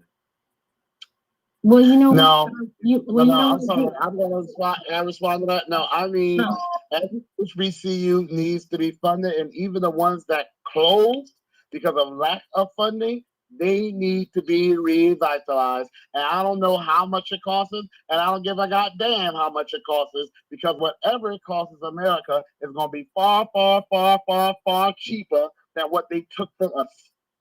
Mute his mic, please. Okay. Anyone else want to take any other candidate want to take that question before we move on over to Aaron? No, let's move on. Okay. The floor is yours. Please ask the question to the candidates. And before you go, I want to remind everyone that we will be having weekly Q&A sessions. So if you don't get a chance to ask the question in this room specifically, there will be other opportunities in the future. Go ahead, Aaron. Okay. Who's going to go first? The reparations perspective? It's Aaron. I think I got to ask the question first. The question is, given the difficulties that we've seen to pass legislation over the past 2 years and even further back because of gridlock, if you are elected, how do you plan to accomplish your agenda, and which coalitions do you plan on building? And then also, how will your office serve the people in the meantime? So really, it's just a question of like, how do you get this done? How do you, who are your allies in this fight to make it happen, especially with all the gridlock? And then what are you going to do in the meantime? This is a 10-year beyond fight. How do you help Black folks in the meantime? My reparations package is just that, a package. So I can sponsor a bill that has it all and encapsulates everything I want, or I can introduce policy per policy at a time. For example, one of my policies is the reform of heirs property at the federal level, providing Black Americans through the Bureau of Land Management with the legislative resources they need to find the heirs, to clear a will, and then on the government's tab, because they forced us into this system, every single heir gets full equity. They're not dividing the equity, they get full equity, they get a lot of land, and if the family was once 5 people, but now, decades later, it's grown to being 61 people, then the government tab, via eminent domain, so they use to destroy our communities, they will purchase available land and they will proportion lots to those heirs in that same vicinity of equal equity. Now, to answer your second question, I get asked that a lot. And what I always ask people in return, this is hypothetical, you do not have to answer this, Aaron, is name one time that we've had Black representatives in our modern times really go hard and fight for us. It has not happened. So what I'm going to do is start with the people who look like me, because they're supposed to be representing and fighting for people who look like me, because those are the ones that usually make up the majority of their districts. I'm going to go to them with legislation that I have sponsored for our people. I'm going to try to form coalitions with them by finding common ground, which should be helping our people. But the moment they do not sign on and co-sponsor my bill and make it a priority for our people, I'm going to their districts. I'm going to show our people just how dire our situation is. But some of us swear we have it so good, and we don't. Even if we have a good income, we seriously lack wealth. I'm going to show them our situation. I'm going to show them what I'm trying to do about it, and then I'm going to call out their representative who's not doing anything about it. I'm going to go to the district and raise hell. Alexandria Ocasio-Cortez, who I do not like, she has done that. Her and Bernie Sanders both did that, and actually has proven effective. I'm going to do that. Just the difference is I'm going to do it for us. Thank you, Marcel. We got to remember also the candidates can't do what they need to do without our support. So again, the donation box is up top. If you guys are enjoying what you hear and you understand what's going on or not understand and want more, we will have weekly Q&A sessions with the candidates. And I implore everyone to please, please, please get to know these candidates and demand them in the United States a candidate seat by giving them your votes, your time, education, and learning about them and knowing and understanding what reparations is. Mr. Somerville, go ahead. So Marcel alluded to basically what can be done on the federal level as a freshman congressman of sorts. I'd just like to add to that, further advocate on the state level, create offices, hubs within my district to go to the municipalities and call them out on the tangibles that they can do within the local cities as well as the state government. That's my quick answer. There's a lot more and a lot more robustness that I would further add to governance, but I think that'll be sufficient for now, for the interest of time. All right. Thank you, Reverend Somerville. Would one of the other candidates like to go? Or do we want to move on, or can we move on to the next audience member question? I think we could possibly move on. I just don't want to. I don't even know who asked the question. I just worry that it's such a pertinent question. I don't want to avoid it. But we don't want to give away, strategy, but we do implore the candidates to definitely allow the people to get to know you, and engage with them so that they can also understand. I will acknowledge that my statement would have come along the lines of more of strategy and probably sensitive strategy. So I won't share. I won't share it this time. But I'm open to discussing that in confidence. And I will say that I'm running for the Senate because I have somewhat valid relationships with sitting members of the Senate on both sides of the little political spectrum. And those don't come from a position of a begging or submissive posture. They respect me and understand that what I demand, I expect to get. Thank you very much, Brandon. Next, we have Coops, and then Ricky will be after Coops. Coops, the floor is yours. Thank you. Greetings to the space, peace, and Black power, and I thank the candidates for coming before us today. My question, because we've covered a myriad number of issues. I mean, we're talking about 500 years of oppression that we're, having to fight against, reparations, meaning repair of so many areas of life.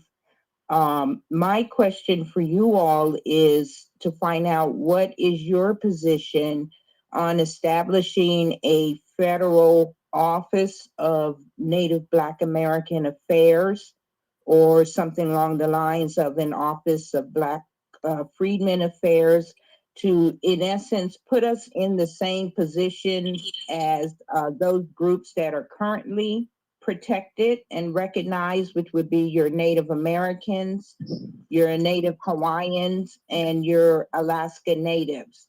Black Americans have been here since at least the 1500s. So we certainly are aboriginal to this land, and want to see what you think, that if we have an office, can a number of these issues be addressed if we go ahead and get that protective status and get an official federal office? What's your You want to go ahead and take that, Mr. Somerville? Ditto to all of that. I raise my hands up and shout to that. Dr. Darity obviously mentioned in one of his chapters in his book that there needs to be a National Reparations Bureau. I would further suggest, which further asserts as to why I'm running for federal office, because federal office is the last line of defense for protection for Black folk. We just got to strengthen it, obviously, because it's not enough, as you know. And the fact that, further asserting being a protected class. I cannot say it enough. I mentioned in one of the other chat groups about how I would even, my sophisticated fantasy would even be the brothers who may have been, who are locked up in this prison industrial complex, be transferred back into our neighborhoods, reintegration into society to protect us and militarize us. So all of that.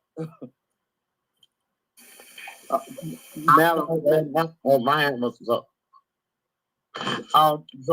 Part of my platform. Hey, this is Cooper. First of all, hey, hello, and I like the shirt. That's the one makes my shirt sell. Anyway, my platform has us as a protected class, as we should have been, and even within our umbrella of a class that includes all our separate ethnicities, such as Louisiana Creole and such as Gullah Geechee. That means our lands, our areas shall all be exempt from eminent domain. That means that we should be tax exempt at the federal level. So I definitely agree with that, and that's why I plan to reintroduce the Freedmen's Bureau. But I don't want people thinking the Freedmen's Bureau is going to be some large abstract entity sitting up in D.C. that you never see or hear from. No, I plan to have Freedmen's Bureau throughout the United States of America, especially in the South, the Gulf, and the Southeast, where the highest proportion of freedmen live. Over 60% of us are now in the South. So most of the Freedmen's Bureau will be there in the South, and they will have an open door policy where people can come into them with their concerns where it relates to federal legislation. I also want to say is that the Reparationist Caucus will serve as an alternative to the Congressional Black Caucus. The Congressional Black Caucus is just a name. They don't do a damn thing for it. They're still not even trying to. So I plan to form the Reparationist Caucus, because reparations is not going to be given to here. We gave y'all some money, leave us alone. Reparations is going to be an ongoing thing. We're going to start it, we're going to sustain it, and we're going to hold them accountable to it. That's the non-repetition part of the reparations factor. Thank you, Marcel.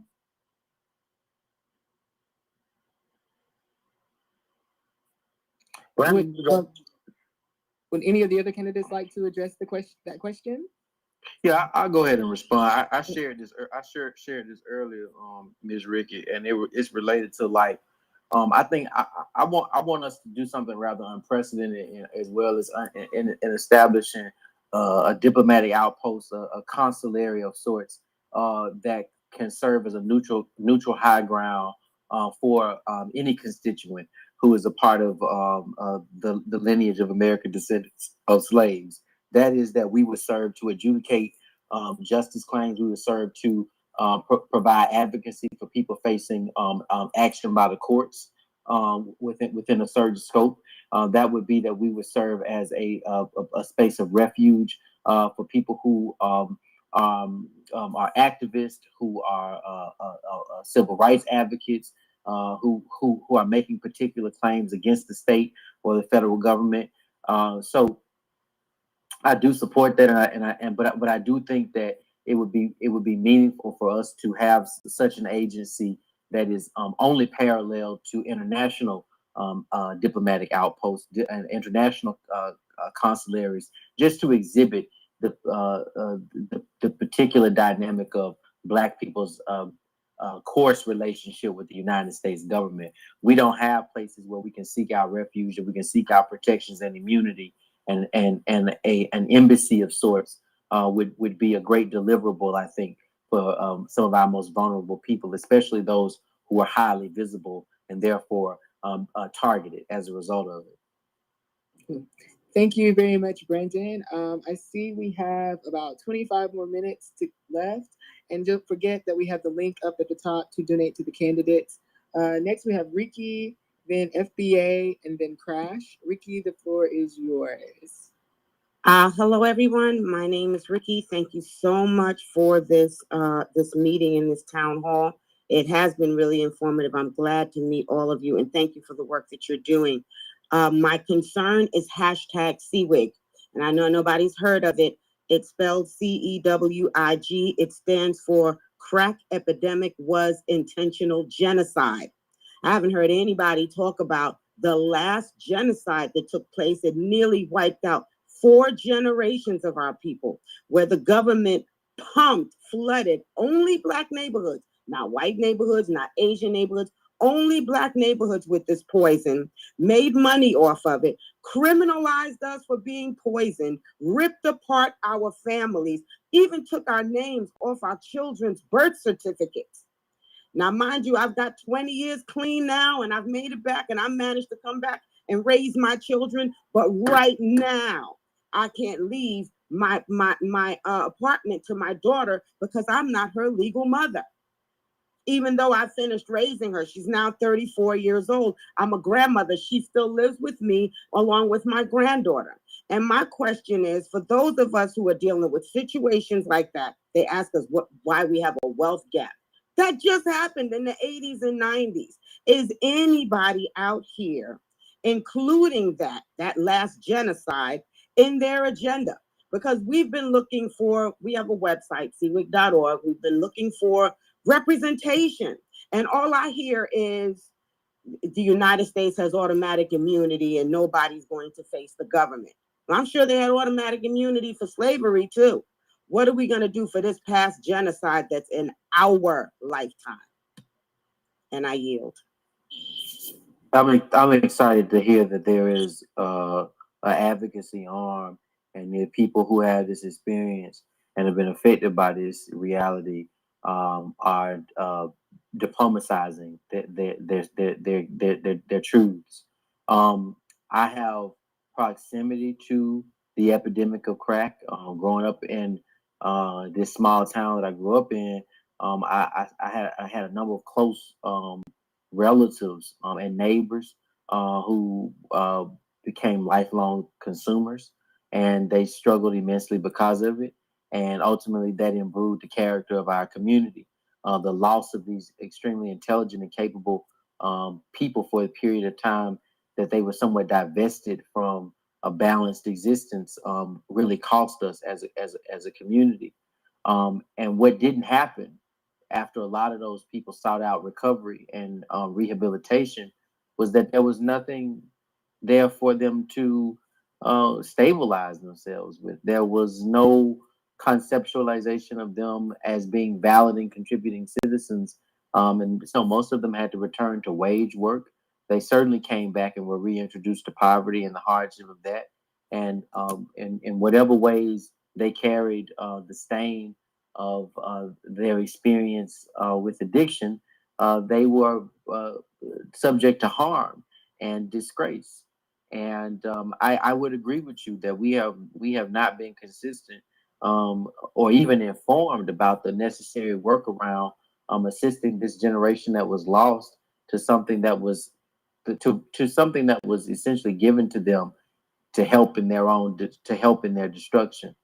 And I think we need to clarify that narrative and be very clear about what was the basis of the crack epidemic, and eliminate the theory that it had much to do with people seeking out a way to be destructive, but they were inundated with the opportunity and simply fell prey. And so I think when we can clarify that and speak that boldly, we can move to a place of developing sophisticated policy and responses to giving you your equity, to giving you your humanity back in fold. This is why I said earlier, satisfaction is impossible when it comes to reparations, because I'm never going to be satisfied with anything this country does. I'm going to make them rectify the things they've done wrong and compensate, but I'm never going to be satisfied because I'm never going to forgive them, and I'm never going to say, I've done enough. No, never. I take the crack epidemic very personally. My mother's father died when she was 6. And until this day, it bothers my mother. Until this day, my mother said one of the reasons she fell in love with my father was because his mother, my grandmother, was severely hooked on drugs. And one of the reasons she stayed with him when he became severely addicted to drugs, I visited him several times as a kid, was because she didn't want us to go through not having our father around. So she stayed with my father through all the stuff he put her through. My oldest brother, full disclosure, is in prison because of some conspiracy dealing with drugs. I have several students who have lost loved ones to drugs, and I have several students that have died in the illicit drug trade. Now, one thing that really, really irritates me is when people say, and I've heard some quote-unquote reparationists say this, I remember coming across a post where someone posted a bunch of young black guys, young children that had died, and they was like, well, this isn't because of their music, this is because of them being drunk, this is consequences of their actions. That bothered me so bad because no one said that about the Irish when they were pumping in alcohol during Prohibition. No one talked about the someone must have one. No one says that about the CIA. I know people like to say it's unsubstantiated, but the CIA, as has been testified by several people, several investigative journalists, and several people who served overseas as a part of America's intelligence agency, literally use American Air or whatever the airline that the federal government uses to pump drugs into our nation. But one thing that cannot be denied is during the original heroin epidemic, before people even knew that it was harmful on the street level, America, the government itself, was publishing these comic books talking about the dangers of drugs such as heroin and crack when they were seeing the detrimental effects. Y'all can look it up. They put these comic books in white neighborhoods. They did not put them into the black neighborhoods. I've done research on this. I don't have no political team doing research for me. Not when I was first starting, at least. So everything I'm saying, I can validate. So definitely, that is also a part of the reparations claim. Because as a teacher, if I take my students on a field trip and one of my kids decides to do something crazy, and I'm talking about the older kids too, like run in front of a speeding vehicle and they get hit, people ought to still look at me and say, okay, this kid made a bad decision, but you did not have an environment that promoted safety, that would have kept this kid safe. So why is it then that the federal government could bring in drugs to our communities allow those drugs to flourish, and yet some of our own people will say, well, our people chose to sell them, so they get what they get. No, if I have to be responsible for the decisions of my students, even though they made the decision, the federal government has to be responsible for the environment that they constructed as well. So to Ricky, Miss Ricky who just left, trust me, I definitely can relate to how drugs have ravaged our communities. There's a reason why the late 1970s, the 80s, early 90s were some of the most violent on record for the United States of America. And I have seen the depravity and the function that it causes personally in my life, my entire life. Just real quick, because like I said, I know for the interest of time, what Marcel basically just identified is very much prevalent in California, South Central LA. Not to mention the question around federal U.S. government creating its own immunity and whatnot, partly because that white folks are now in this pandemic or epidemic of crack, heroin, cocaine use is happening in a lot of white communities. So in essence, it's not disproportionately affecting us that much more. So that's my answer to that question in short. All right, thank you, Reverend Somerville. Let's not forget that we have the donation link up at the top in the Jumbotron there. We're nearing the close, but we have a question from FBA and then Crash. And Tommy, I see your hand, and we will definitely get to you if we can. So FBA, the floor is yours. Hello, everyone. My question is this. I know we have been focusing on reparations and about how we're going to get those and things of that nature. But one thing that I've been passionate about, because of the fact that I am out here in social media and doing my own social media as far as TikTok is concerned, is the missing Black women. There is a lot of Black women that have been missing and nobody is looking for them. No one.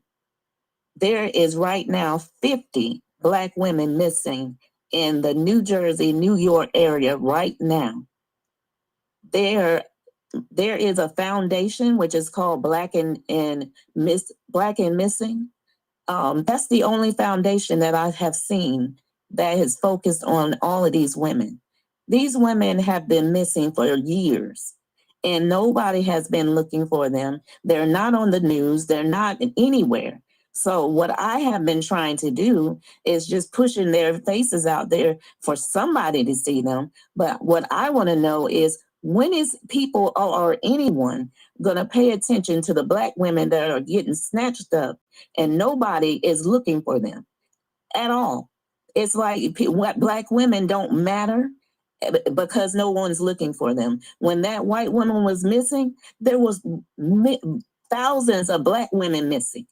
But nobody cared about the Black women, but they had all these stories about that white woman. What are we going to do about our women? Yes. So first of all,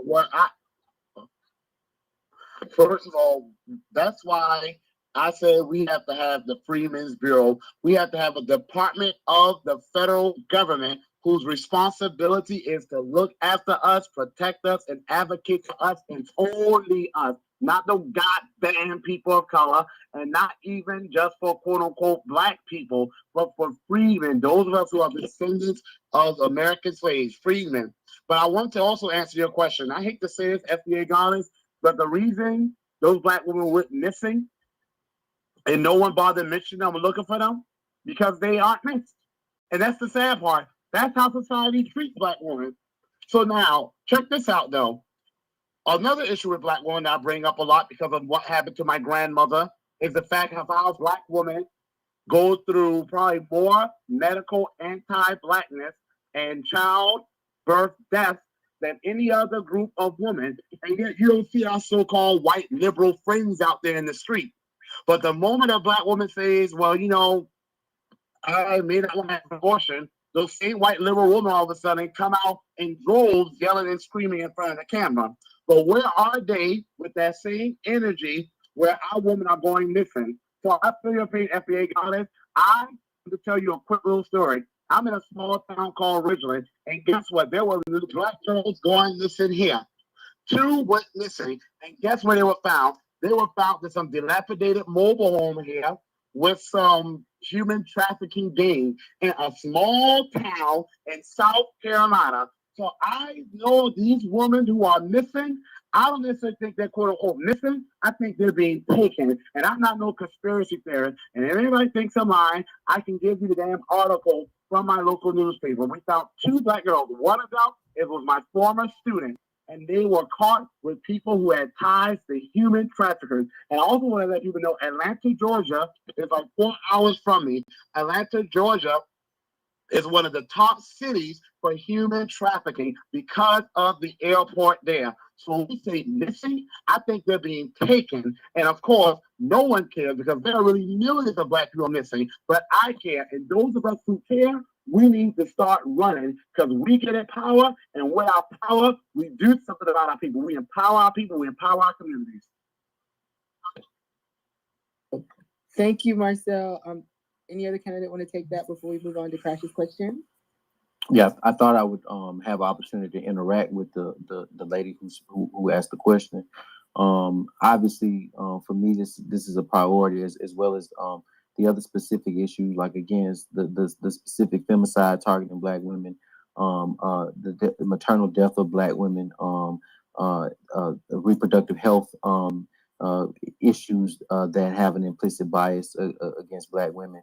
But this issue of missing and exploited Black women not being a policy priority and certainly not getting the gravity of media attention that it deserves is something that I feel from my personal location in life that I had more of a capacity to have an outcomes based impact on. And maybe I do, and I haven't thought critically enough about what I need to do, because that would be full-time work, and it would be selfless work. And I think that what we're looking at is a particular crisis. The kind of questions I wanted to ask you was, is this a different wave or a new era in our history that we're seeing this exploitation? And when did it begin? How long has it been perpetuating? And how much, if any, study is being dedicated to understanding what's happening and what could potentially be the motivation for these missing, this exponential number of missing and exploited Black women? I think when Marcel talks about human trafficking, that I wholeheartedly agree. That I think that there's more than a notion there. But what I'd ask is also, you said proximity to an airport. I mean, are you suggesting that somehow women are being snuggled through commercial airlines? And if so, how is it that we are not questioning in a very extreme way what complicity these industries have with the movement of Black bodies and Black female and girl bodies around the world? Marcel, you can answer that question if you want to, because that shocked me when you made the reference to the number of missing exploited women. Before Marcel answers, Brandon, I think William wants to say something real quickly on that topic as well. Yeah. The last time we had something to the effect of Black women missing was in Oklahoma, with the police officer finally got prosecuted for all the Black women he had raped. Also, we know that the Me Too movement. Also, we know that the Me Too movement was supposed to be for Black girls abused, missing, and things of that nature, but it seemed to have gotten co-opted for just simply white women, mostly white women feeling uncomfortable, which as well experienced very real abuse as well.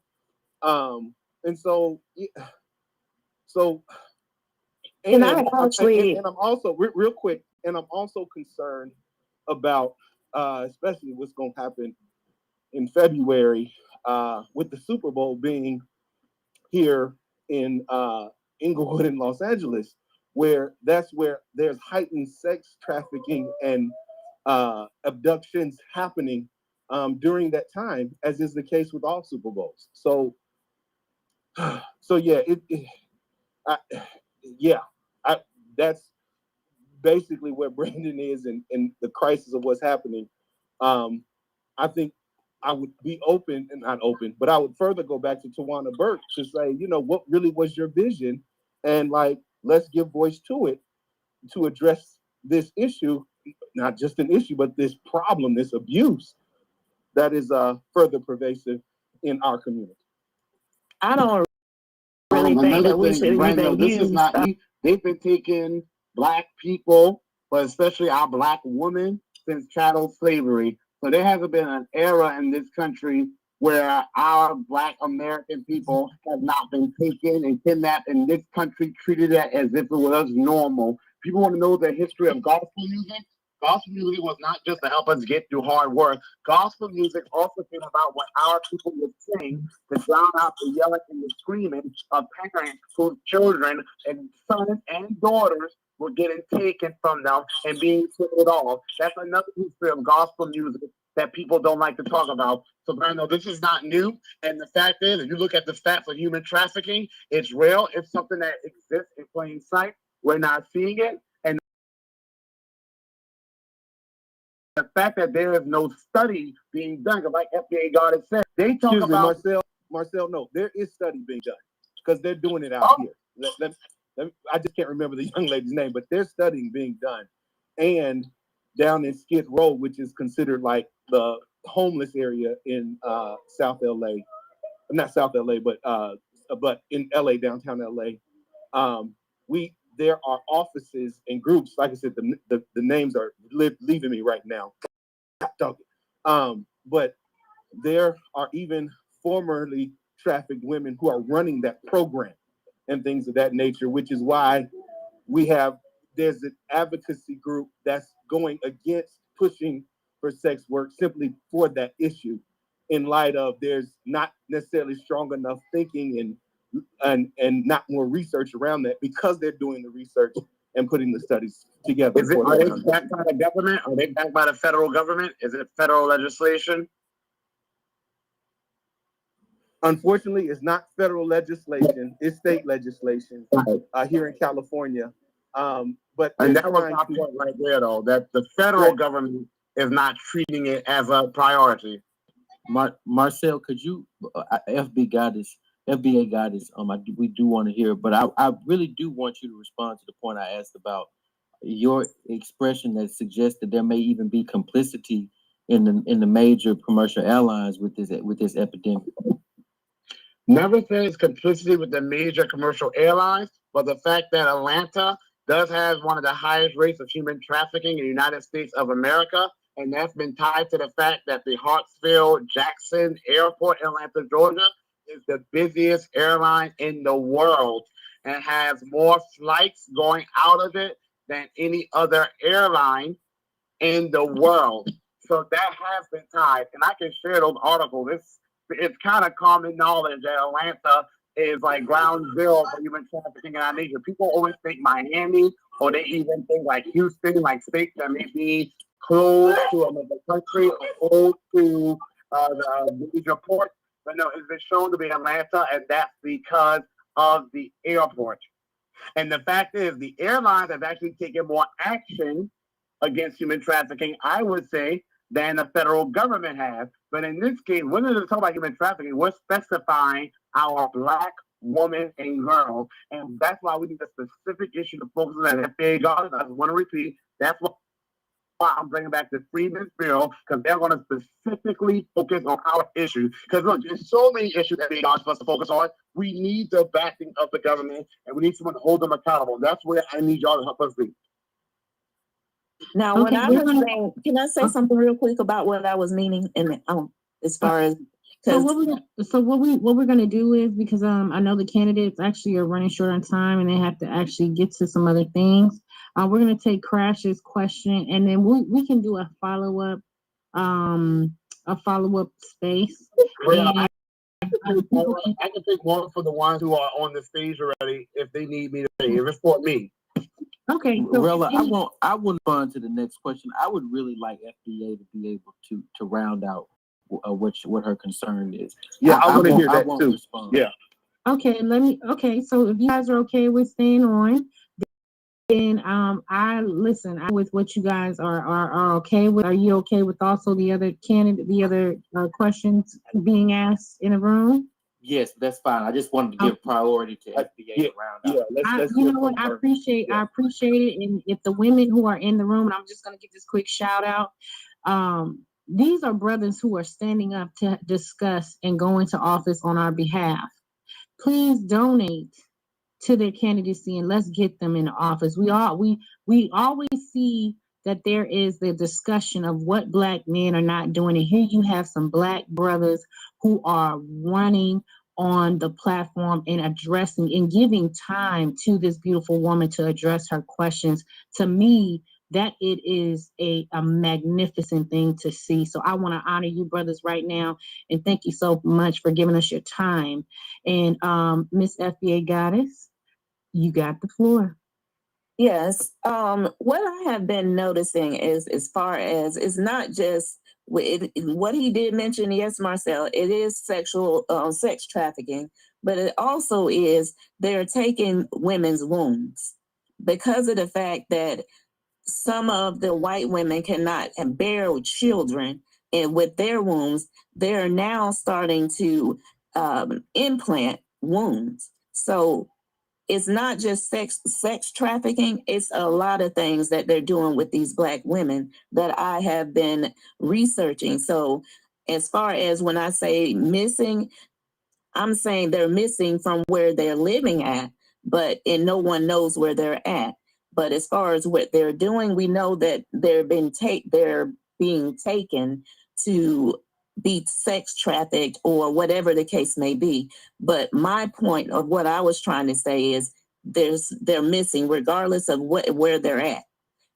They're still missing and no one is trying to find them. And when Marcel just mentioned where they're is it a federal government or is this locally? To me, locally doesn't mean anything. I need it to be federal because we need those federal dollars to find these black women. Exactly. Yep, I agree. And I just posted up on the Jumbotron, Brandon, just real quick, that Atlanta is indeed one of the nation's hubs of human trafficking. All right, thank you all for that. Chris, we're gonna take your question, and this will be the final one for this will be the final one for this part right here. Go ahead, Chris. Thank you. I appreciate it. All the candidates, y'all did a great job tonight. You know, and it's great that we can have 4 good candidates that aren't having to run against each other. So, you know, that's a great thing. All y'all are running, you know, separately. So that's a very great thing, you know. So my question is, you know, a lot of foundational Black Americans are starting to feel completely done with the Democrat Party. I'm pretty sure, I think you all are running as Democrats.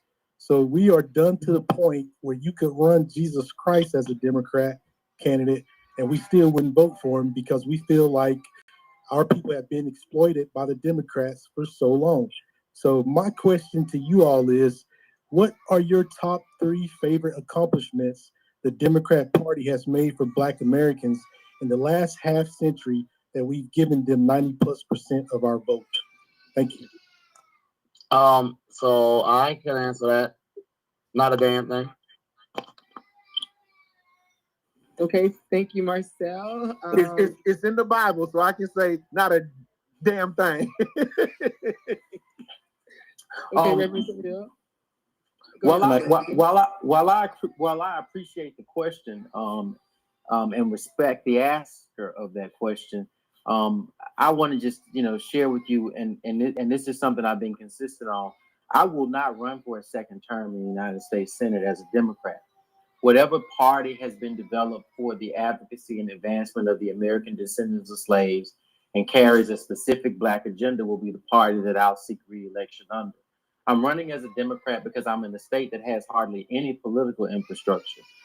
They have not elected a Democrat to statewide office with the exception of one time, most recently with a short-term United States Senator who was ultimately defeated by another Republican. But to run as a third party or an alter party candidate creates a particular disadvantage in that there's no guarantee that you could actually even make it on the ballot. I'm running for an open seat in the United States Senate in that a 30-year incumbent is retiring.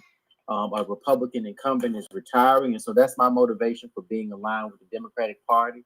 But I don't communicate with them regularly. I don't have hardly any correspondence. I don't have consultants that are connected to my state Democratic Party.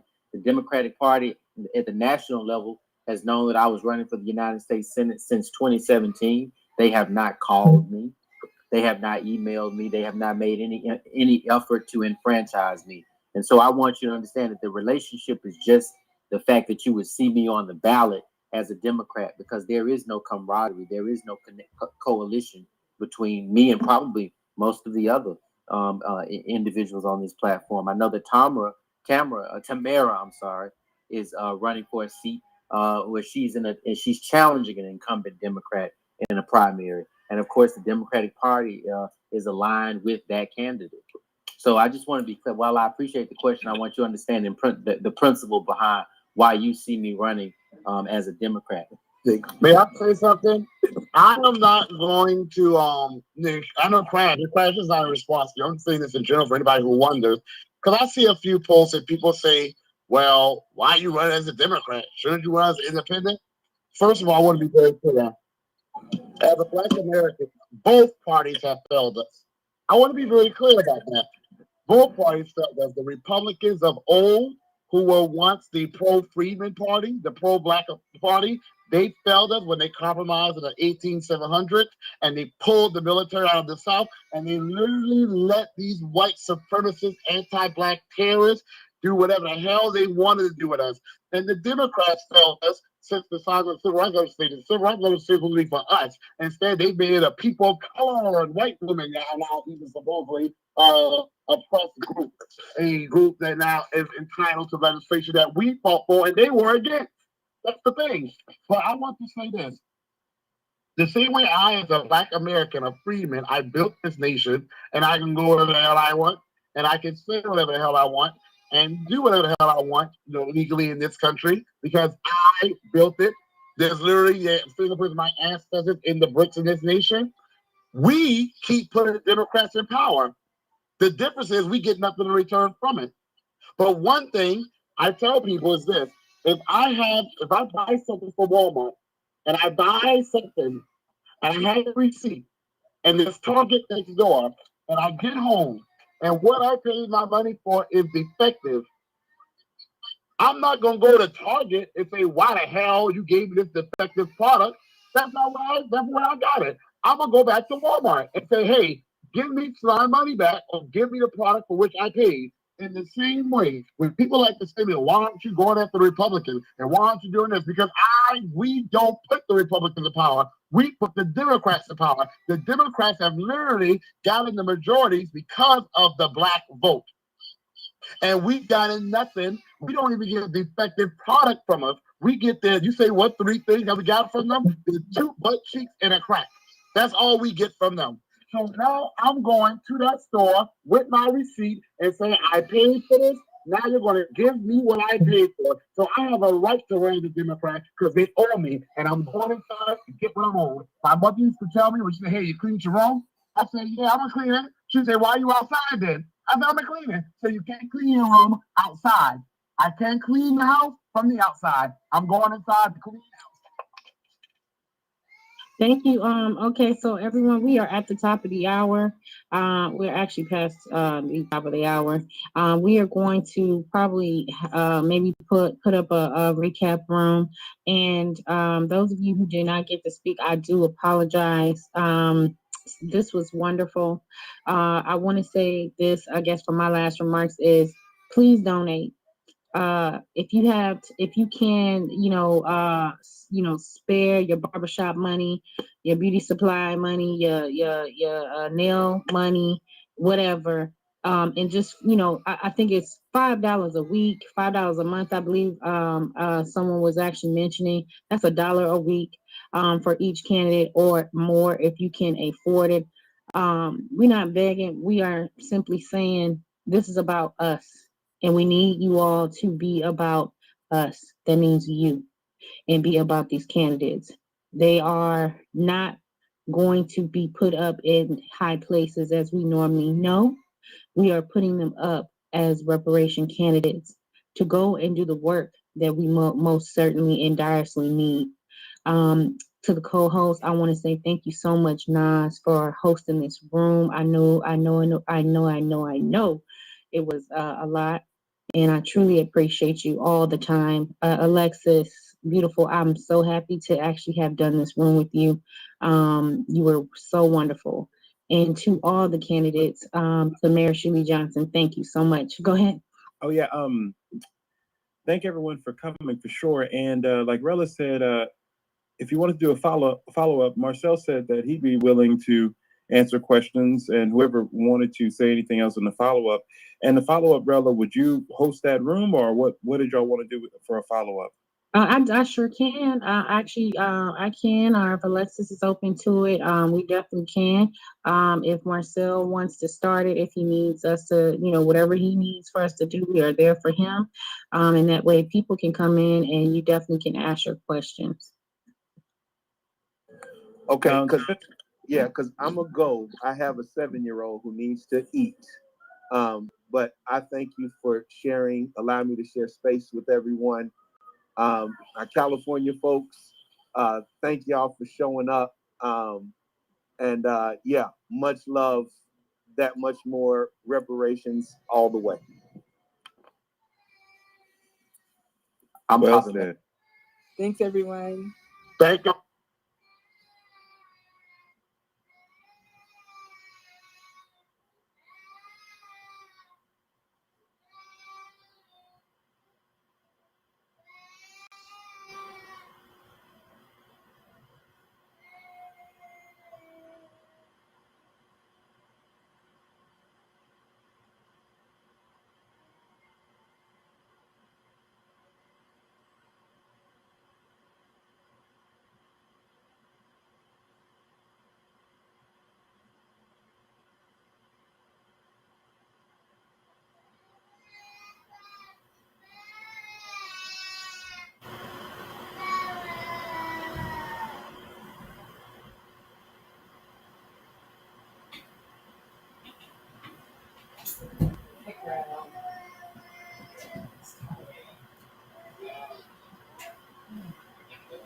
No, I don't go.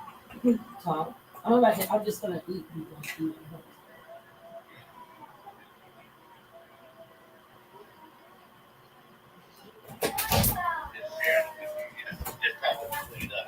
Yeah.